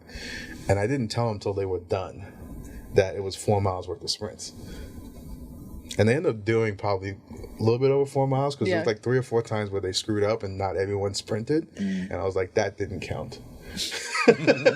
Or was exactly on the line, or somebody didn't say launch, or somebody stopped short of the line. Whatever he feels to nitpick that day. You know what I mean? Yeah, but, that's the expectation, though. That's that's what you were talking about earlier, which is I'm flexible, but I still have standards. Yeah. Right. And so being clear about what the standards are and going all the way to the end, running all the way to the finish. That's one of the things that I appreciated about water polo when I was playing is there's no cheating the water, right? You're swimming or you're not. Yeah. Right. You're swimming or you're not. And there's no, you're either conditioned to be out there or you're not. And and I remember my coach used to make us, so our version of wind sprints are these underwaters, and we have this big clock at the edge of the pool. Okay. And he gives us a certain amount of time to get from one side to the other side without a breath, right? And he's just conditioning our lungs. Yeah. Right. And every lap, the clock gets shorter and shorter and shorter and shorter. Yeah. So you have less time to catch your breath as the exercise goes along. And I just remember one time, barely making it to the wall, feeling like I'm going to pass out. And I get up, and literally the second hand is right at the start marker. And I'm like, I can't make it again. And thinking I barely had a chance to take a breath, and I duck under, and I'm like, I'm gonna get there late, and I'm just not gonna. So I remember getting all the way across and thinking like, I know I don't have time to take a breath, so I just stayed underwater and kicked, and it's like I'm gonna get my breath on the other side, and like and you just have to fight. You have to like fight your way through it, and like and you realize like you can do a lot more than you expected. Someone's there to just like to keep That pushing little you push, on. yeah. It's like and they believe in you, and they have faith in you, and you learn to have faith in yourself, and you learn to have trust in yourself, and realize you can go just a little bit further, just one more, just go one more. And the players, I tell them all the time, you guys push me. Like, I have to continue my education as a coach. I have to continue adapting as I'm dealing with these different personalities, all right, and grow as a person myself. So I'm like, don't think I'm not getting pushed, and when a player shows up and they know more, it's like, okay, well, they might have a certain experience that they're bringing that I didn't have, right? It's like I'm willing to take that information and figure it out and push myself, because I have to continue to get better for them. Like that's the same level of expectation. Like, I want them to get better, and that's like the big thing we talk about is practice does not make perfect. Practice makes progress. Like, that is all we're doing. Practice makes progress. Like, we will mess up, but when we do mess up, can we recover from it? So sometimes we do, and it's one of those things where when we learn, we win, and when we learn, we will win again. And they're like, what are you talking about? It's like, we're undefeated. Okay? We have wins, and then we have lessons. And start approaching life that way. Like, don't think you're a loser because you tried something and you didn't hit that goal. You took something away from it. Maybe you try a different route, or you try harder, right? Or you realize, like, hey, there's other ways to get to that goal. But and that was a learning. Like, even though we did not win that California Cup with the men's side that day, we took away a big lesson from it. A very painful lesson for some guys, but we learned. We got better, and I have faith that we'll be back there again if we put in the right work and do what we need to. As players, as coaches, as supporters, it's a family. Like, when we get together, the families are invited. My daughter's there. There's kids running around. Like, it's not just, hey, this is a guys club. Or, hey, this is a girls club. Hey, this is an adult club. We try to find a place to practice where there's a park in case somebody has their kids. When we do gatherings, we try to do it in an environment where it's kid friendly as well. Because it's hard to get away from your family with the little bit of time you have on the weekends. So I understand that, what we're asking from our members. So we try to, again, be flexible as best as we can to make it inclusive. Because we want these kids learning the game if they're interested in playing the game. Like, someone asked me, like, you're going to have your daughter play rugby? I'm like, I'm not going to have her do anything that she doesn't want to do. If she wants to do it, we're going to have that talk, and we're like, hey, you committed to this? Like, if you say you want to do it, we're going to do it. Hopefully she does. Like, I love the sport, but if she wants to go do dance, gymnastics, soccer, basketball, whatever it is, you support her, right? And that's how we feel about the Valley. Like, I remember going to the Fuego games back when they were still playing at Grizzly Stadium, and my boss is a big Fuego fan. He has like season tickets, and he invited me out, and I was like, this is a great time. Like, I love going to the games, to go to Tioga before, have a beer or two, go over, watch the game, and it has that similarities with rugby. So it was, and I knew about soccer. I grew up playing it as a kid in Trinidad and Tobago. Before moving to the U.S., I didn't know anything about basketball or American football. And in my off season in college, I went and found a soccer team to play for, in the summertime, just to work on my fitness and stay up to fit and stay in shape. And I picked up certain things. I realized, like, hey, if I'm playing with the entire like Mexican team and they're just speaking Spanish, like, I would struggle to get the ball past me. As soon as I start saying "mira," I started getting the ball. So I was like, okay, you start picking up a certain thing. Guy hits the ball with his hand. Mano, I saw that, and it's like, what? And then like after a while, people started thinking I was Dominican. That's funny. But, like adapting, right? And just being open to it. Yeah. And my life has taken me to a point to where like I'm able to do that. Like, I tell people all the time, I've immigrated 3 times, from the Caribbean to the U.S., from Texas to Arkansas, and Arkansas to California. Every state's its own country. Yeah, like its own culture. Its own culture, right? But at the end of the day, there's a commonality there. We're all people. We're all, like, I see the same thing. Like, we're all out there trying to just, like, have a fulfilling life, raise a family, be a part of something. So that's why I was just like, we've got to get rugby going here.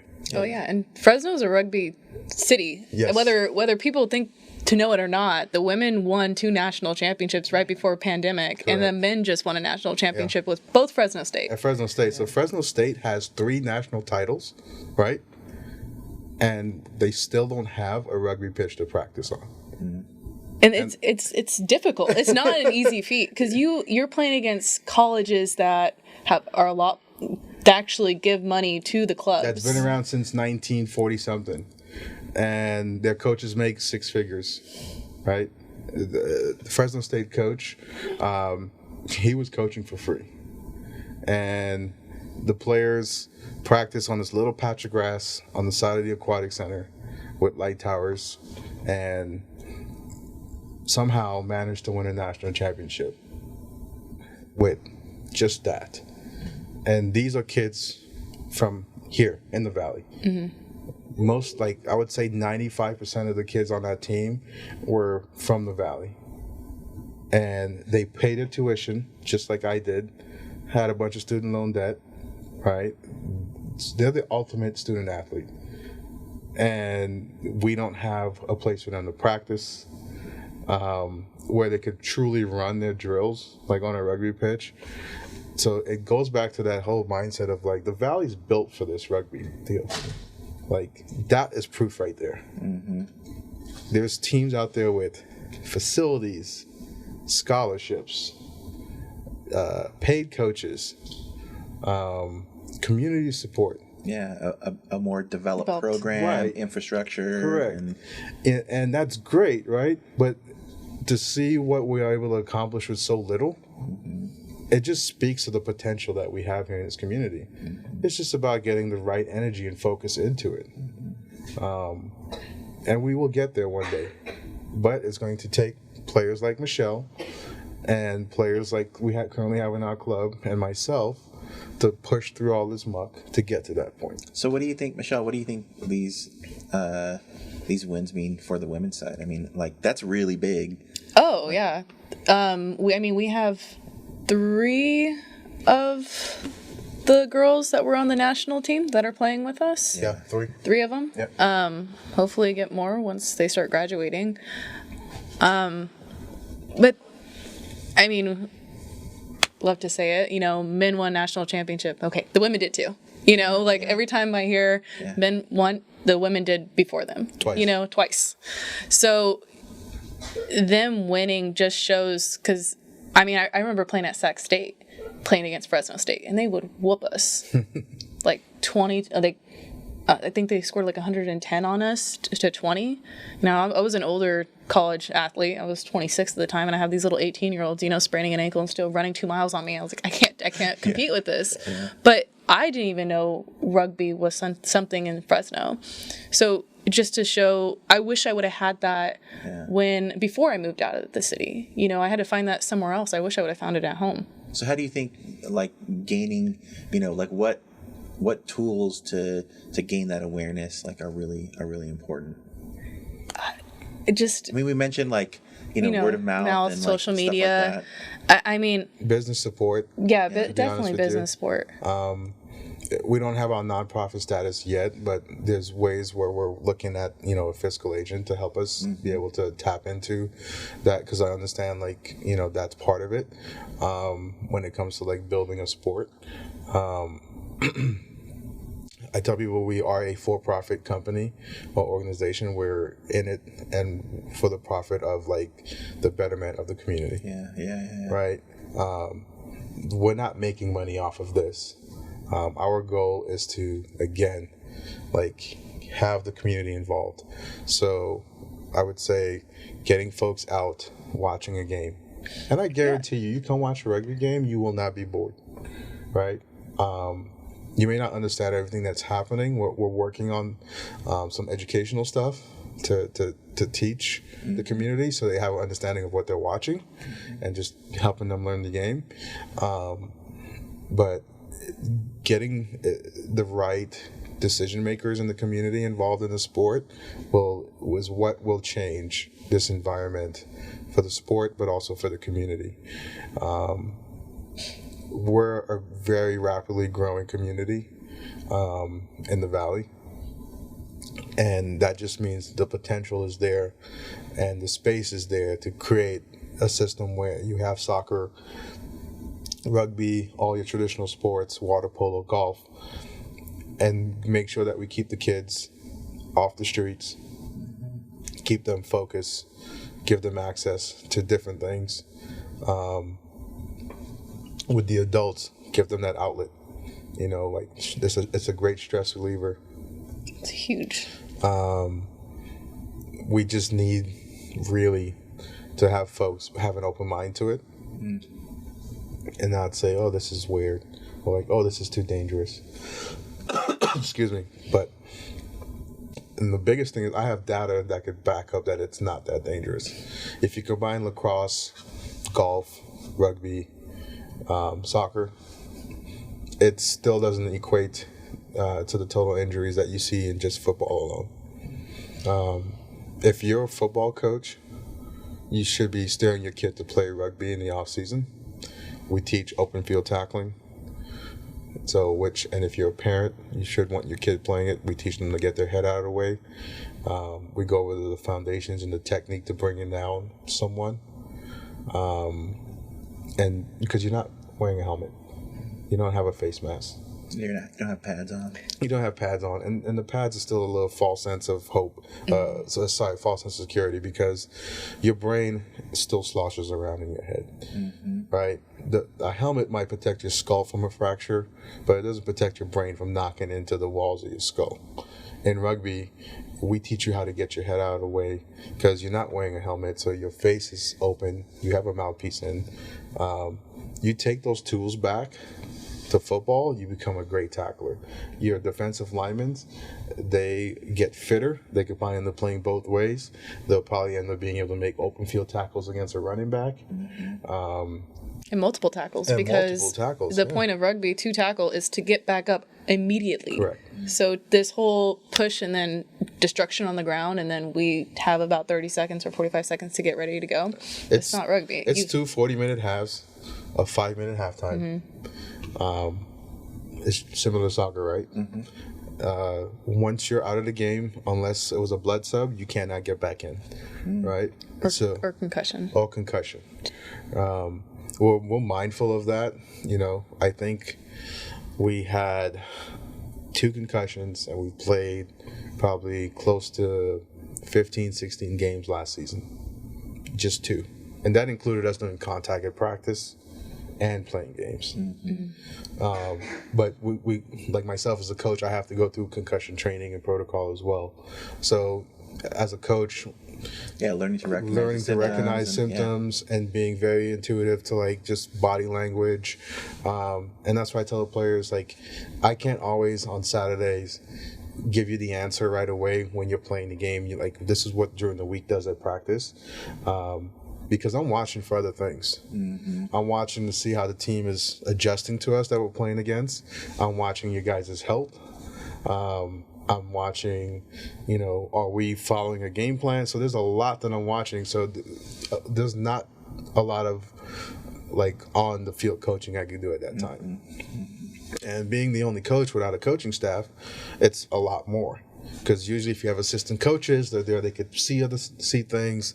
And sometimes I miss something, but thankfully the players, they're taught to recognize certain things. So if I do miss something because there's 30 people on the field, they could say, hey, coach, so-and-so, take a look. Right? Or, hey, coach, we're seeing this. Okay, and being able to adjust at halftime. So it's just really about teaching the game.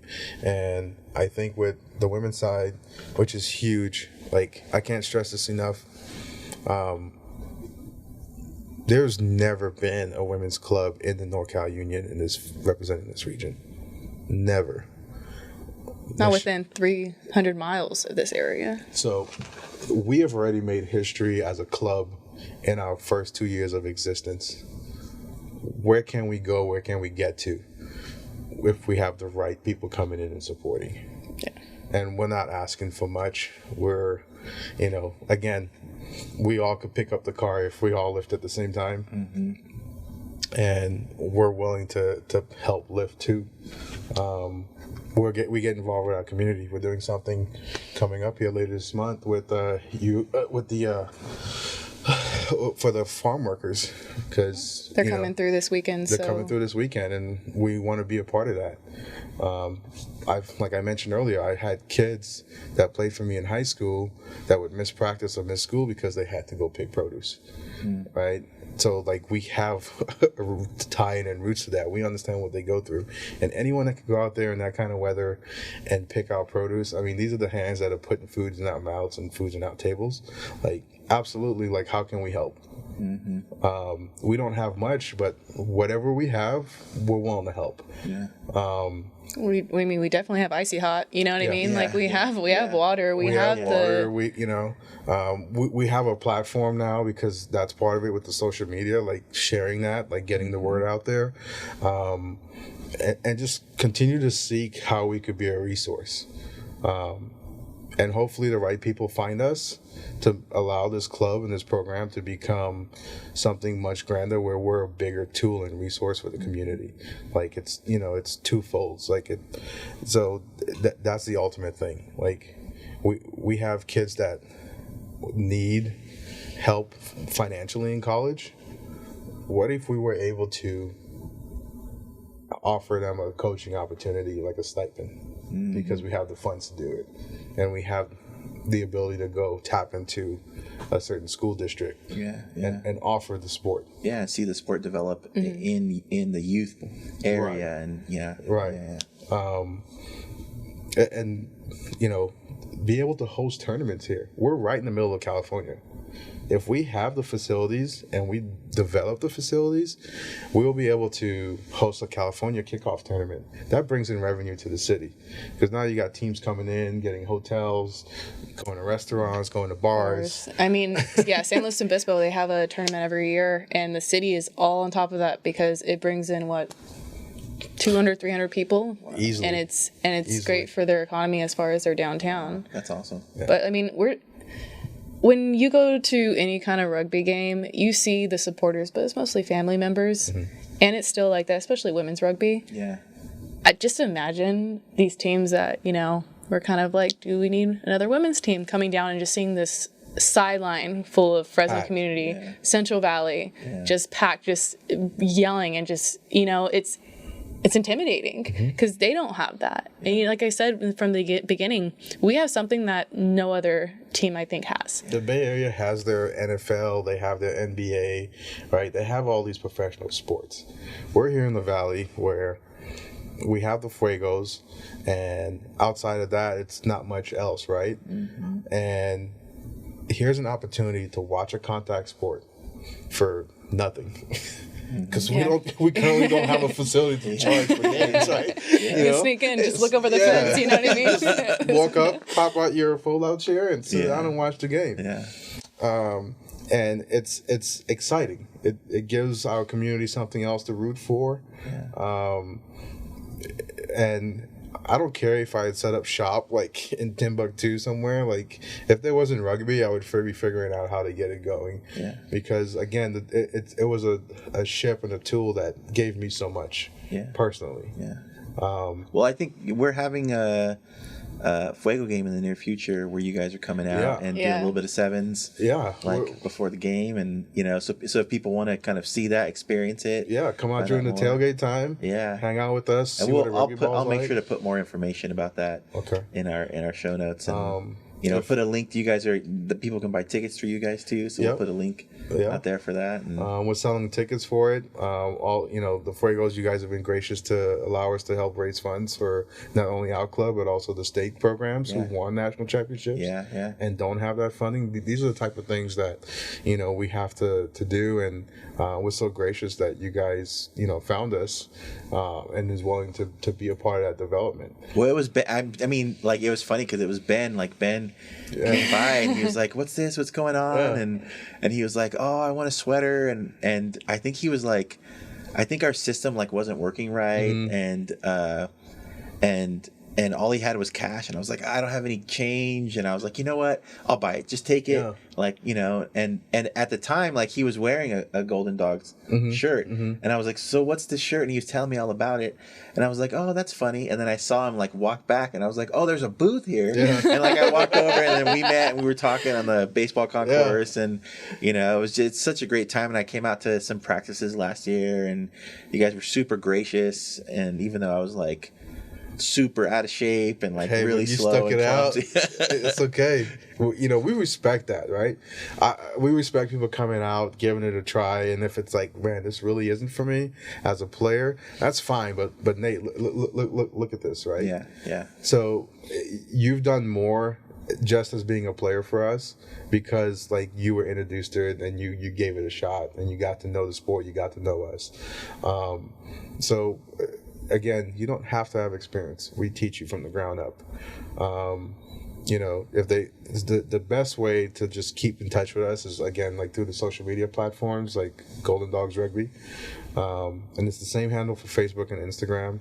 We have a Twitter too. We're not as active on Twitter, but most of our followers seem to be on Instagram or Facebook.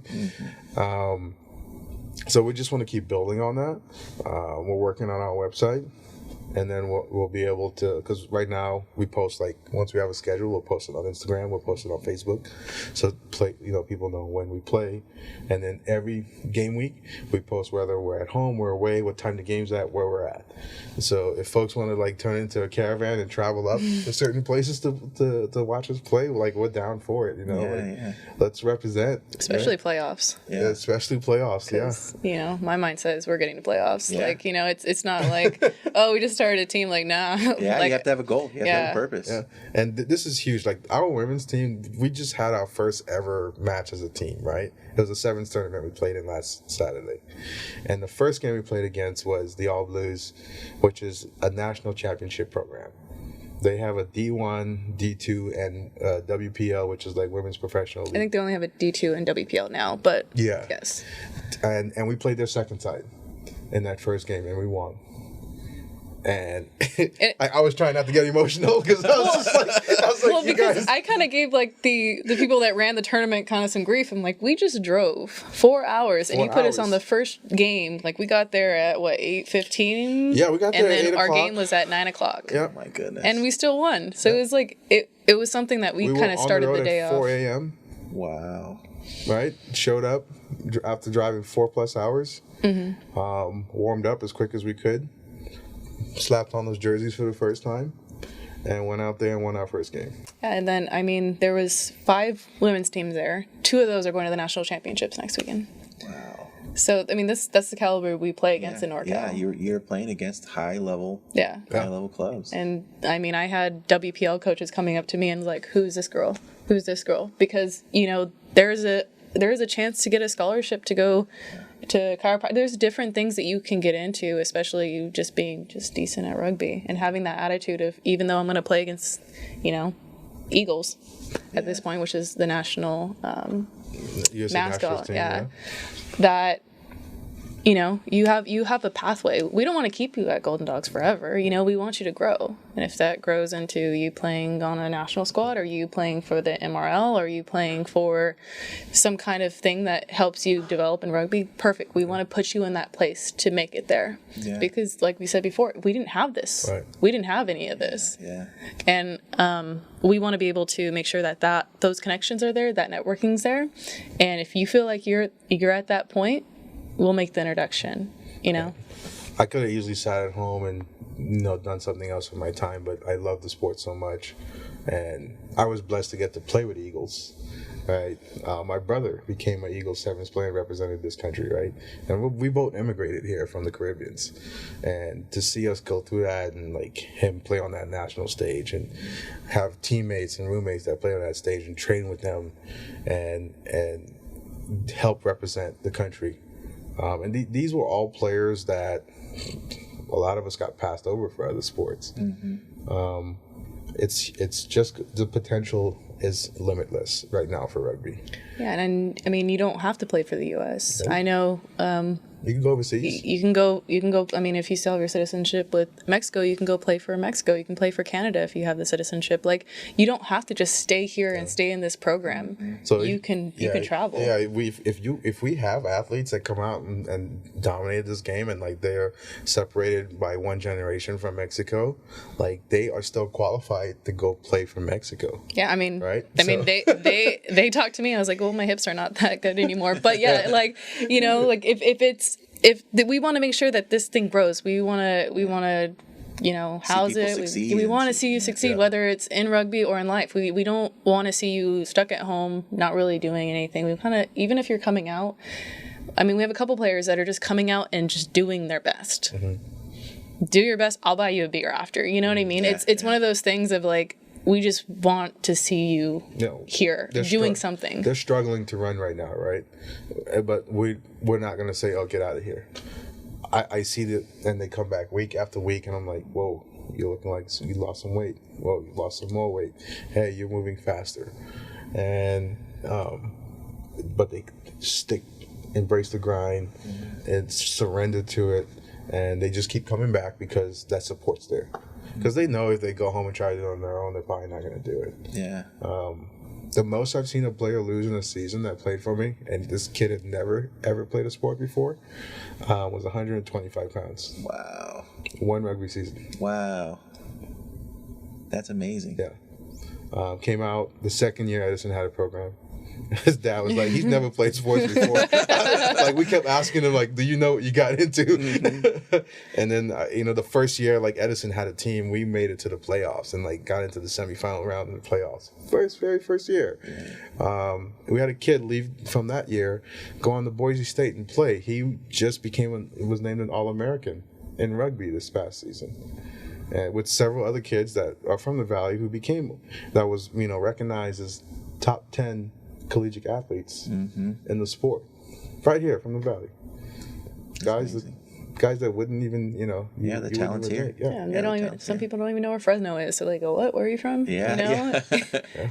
And we try to tell them, like, yeah, we're from the Central Valley. Like, you know, wherever we go, we show up and we prop up our canopy, and we let people know we're here. It's a big yellow and black canopy. You won't be able to miss it. That's awesome. We took my Rottweiler out to the last tournament we just had, and, you know, you can hear him barking in the background. And, you know, just like, yeah, it was cool because, like, all the teams embraced this and was like, man, this is cool. Yeah.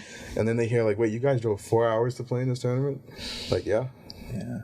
They're like, yeah, we couldn't even get 2 players to wake up on time to get over here. You know what I mean? Like, and we were, you know, it's something that, you know, we were at this meeting to join the women's team into the union, and I kind of, like I said, I got a little defensive when people started like, well, do we need another women's, like, had to lean over and breathe, Michelle.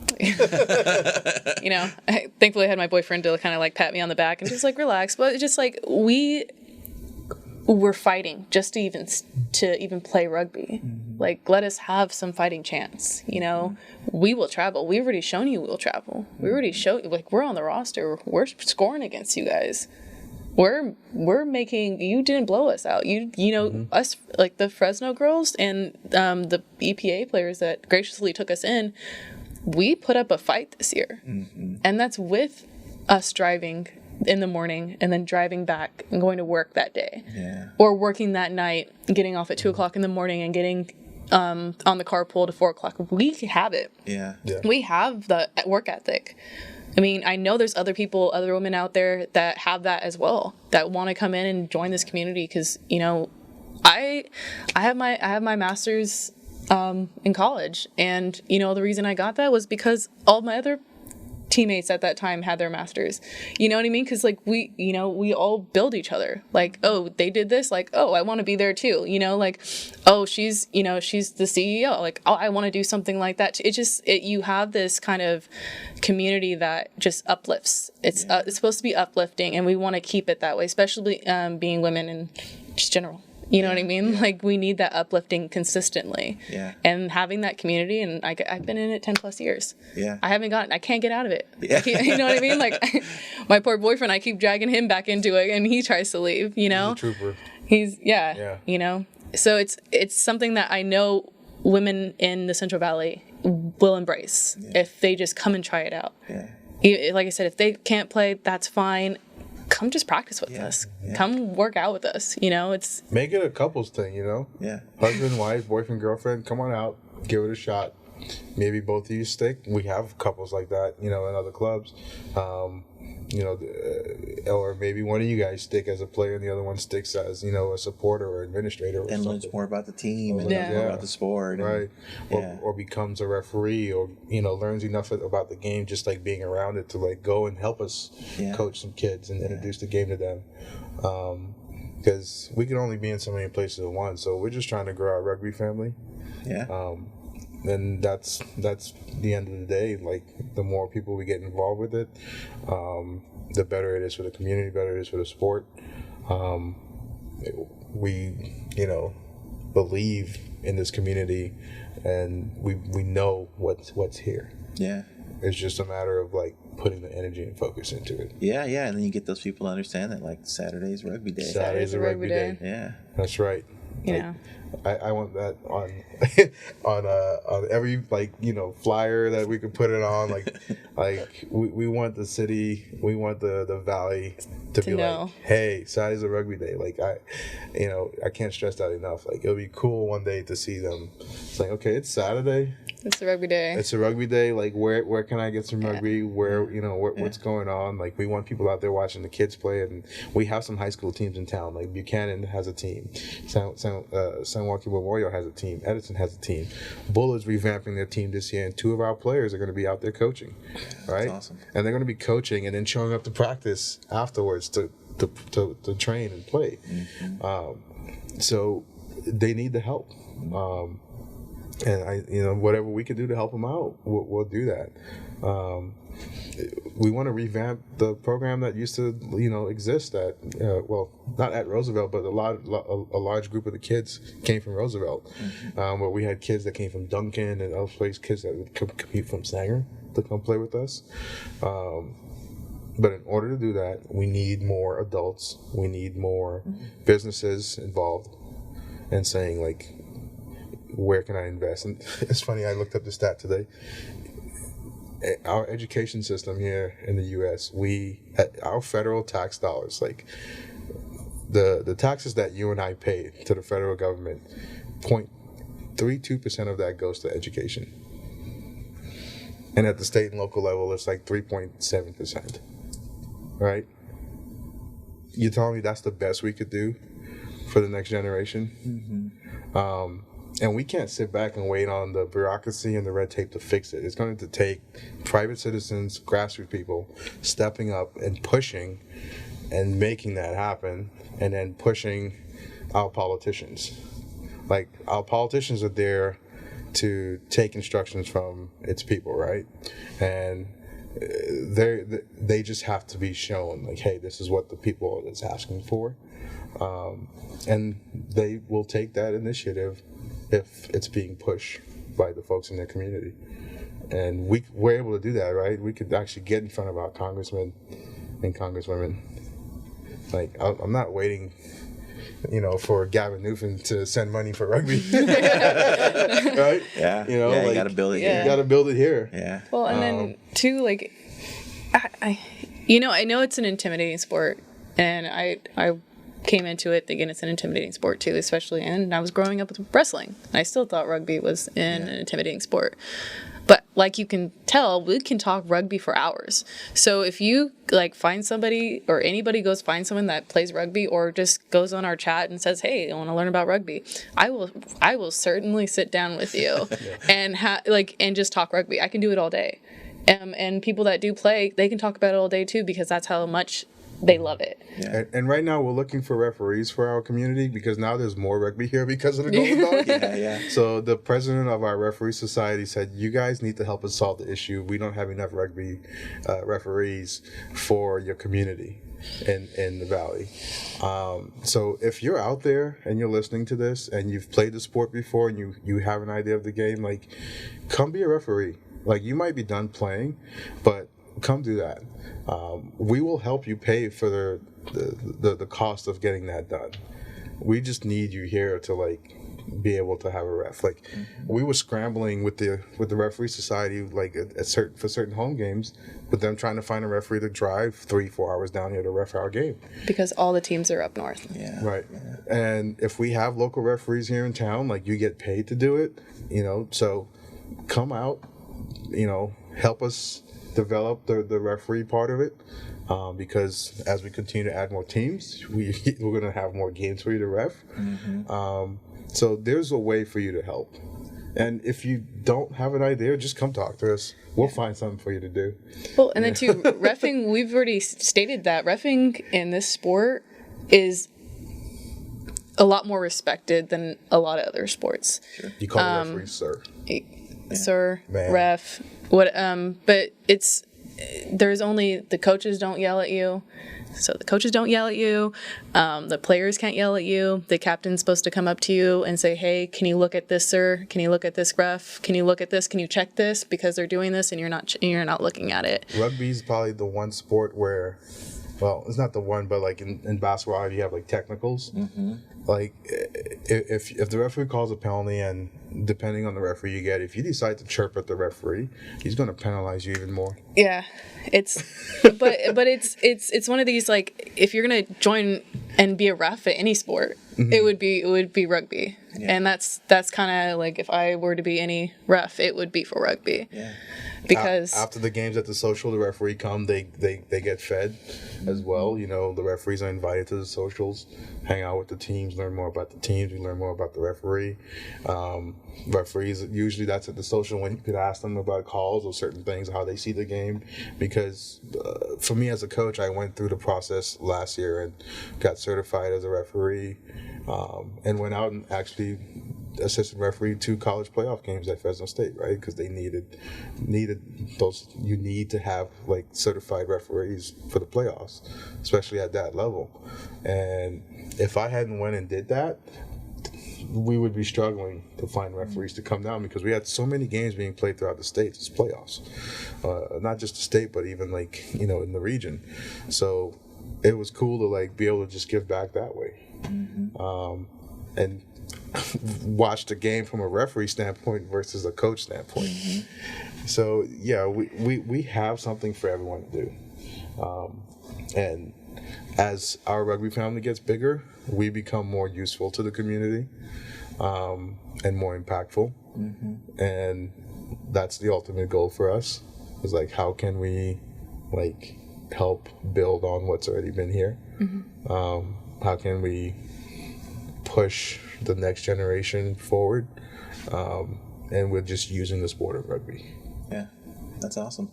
That's great, dude. Thank you. Yeah. Thank you both so much for coming by and thank you. Sharing your stories. And absolutely. I was just looking at the clock right now.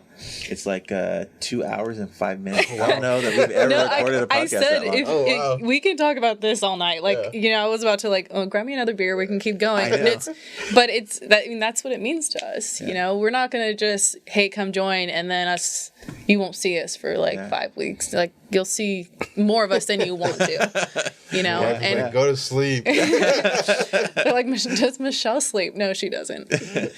But I want to bring something. Chris wants to bring something. The people that are in this right now, we want to bring something that we want here in the community, because people are from here too. A lot of the players are from here. We want to see this prosper. You know, we want to be able to have rugby in high school. They're starting to do that in LA right now. And they're starting to do that in the Bay right now. You know, it's so fun to watch. It's so fun to play. It's just fun in general.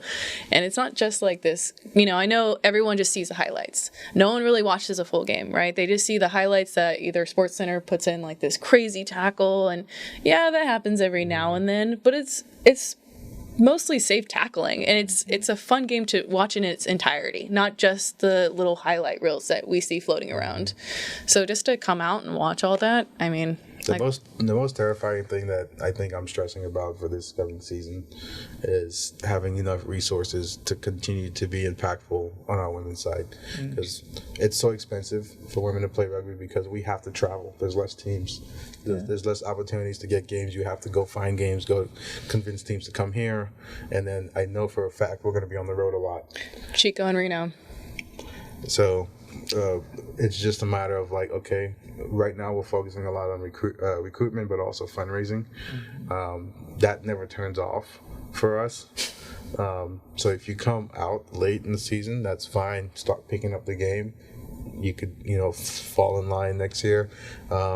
It's not like, the season's almost over, like you can't help support.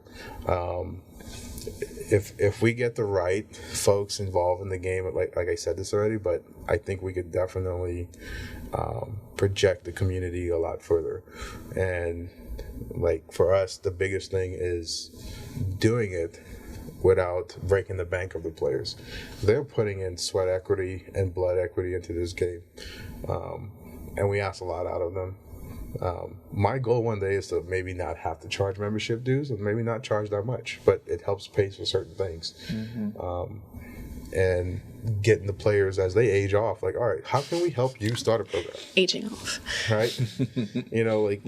Like where can we access this for another group of kids? And we have our parameters. So, like, if we start, like, a high school guys club, like Greater Valley Club, like, we're not going on to start another guys club for, like, the high school level. Where's our girls? Where's our high school girls? Right? And we need to get more female coaches. We need more female referees.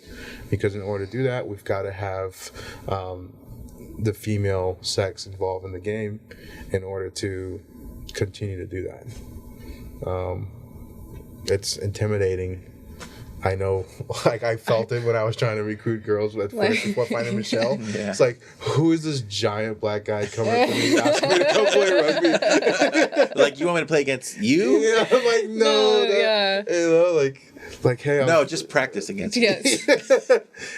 So like, it's cool to like drag Michelle along and be like, hey, Michelle, like, can you go talk to that girl over there? I think she'll be a good rugby player. We'll go up to anybody, because that's the beauty of rugby too. You can be 6'3", 300 pounds, or you can be 5'2" and a buck. I know I've seen you guys at a lot of events too, like just this past year, even though COVID shut a lot of things down. Like, I remember seeing you guys downtown several times, and then at Chick Chansey several times, and just seeing how hard you're hustling and working and trying to get the message out there, and that's really cool. And especially like you being so willing to reach out. I mean, I could totally relate to it being uncomfortable.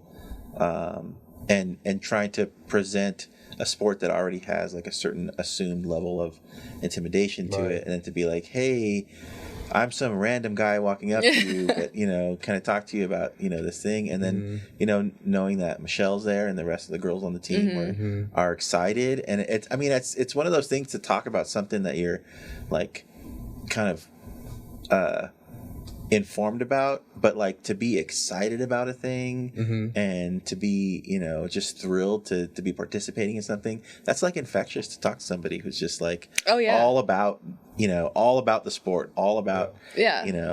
it's really exciting. Yeah, no, we're like I said, we're excited. Like you can hear it in my voice, like when we're talking about it. Like it's one of those things that I just never thought we'd have in Fresno. I mean, I got laughed at when I said let's bring a women's team to Fresno, and and I found Chris, and Chris is like, yeah, absolutely. I'm like, okay, let's go. The next year, we're voted in, and it's one of those things that you find the right people. And I was supposed to retire from rugby this year, this past season, but I was like, I absolutely want to put a Golden Dogs jersey on and like finish my time playing rugby, representing Fresno. Where she's from. Yeah. I never thought that they would be here. So when I put on that jersey, and then from there I'll be reffing and coaching and doing a million things. But as far as aging out, but it's as a player, as a player. Oh, I aged out as a player a long time ago. No, I mean there's players that we're playing against or playing with right now. I don't think they'll ever age out. They're going for it, man. And it's so cool to see too. But it's just. I get excited. I can talk about this for another 2 hours, like just about rugby in general. So, I mean, we have players ranging from 18 all the way into their 30s. 40s. Yeah. So, it's, as long as you can hold your own out there, we welcome you out as a player. And if you can't, we'll build into something where maybe we'll have a group of old gals or boys, and they play like social tournaments every now and then, and like continue to like be active somewhat as a player, but still be able to provide elsewhere. And I was forced to retire from the game. I wasn't ready to, but I was not walking away from it completely.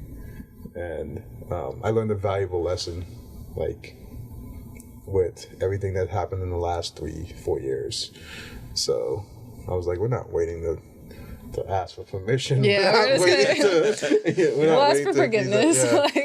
We're not waiting to appease everyone. And I think it's contagious because now we have another club in town, in the union, that is working on their women's side. That's awesome. Because when the question was proposed to the president, it's simple. You guys shouldn't be focusing on adding more men's team if you have a successful men's club. Where are your women's side? I think that week, one of the men's teams had a post saying the future, and it said, that's awesome. Rugby Club women's. Yeah, that's awesome. Yeah. And it's contagious, and it just takes someone just to say do it, or to do it. Yeah, and then like you said earlier, like some of those costs start to go down because the travel isn't as far. There's more awareness of it in general, and so when you approach a company, they're not like a what team? Yeah, What's what's this all about? So that's exciting. That's super exciting. So, yeah, we're excited for the future of the Valley and rugby. And it would be cool when my beard is fully gray. I don't think I'm ever going bald. Knock on wood. There's some around here. Knock on wood. My brother's losing that battle. But it would be cool to sit back one day and just look at what rugby has done for the community, and look what the community has done for rugby. Yeah. And be able to have that impact. Yeah, that's awesome. Well, thank you guys again. Yeah, thank you. Yeah, I it's a pleasure. Absolutely. It's a pleasure. Air high five. Pass it on. Pass it on. He intercepted it.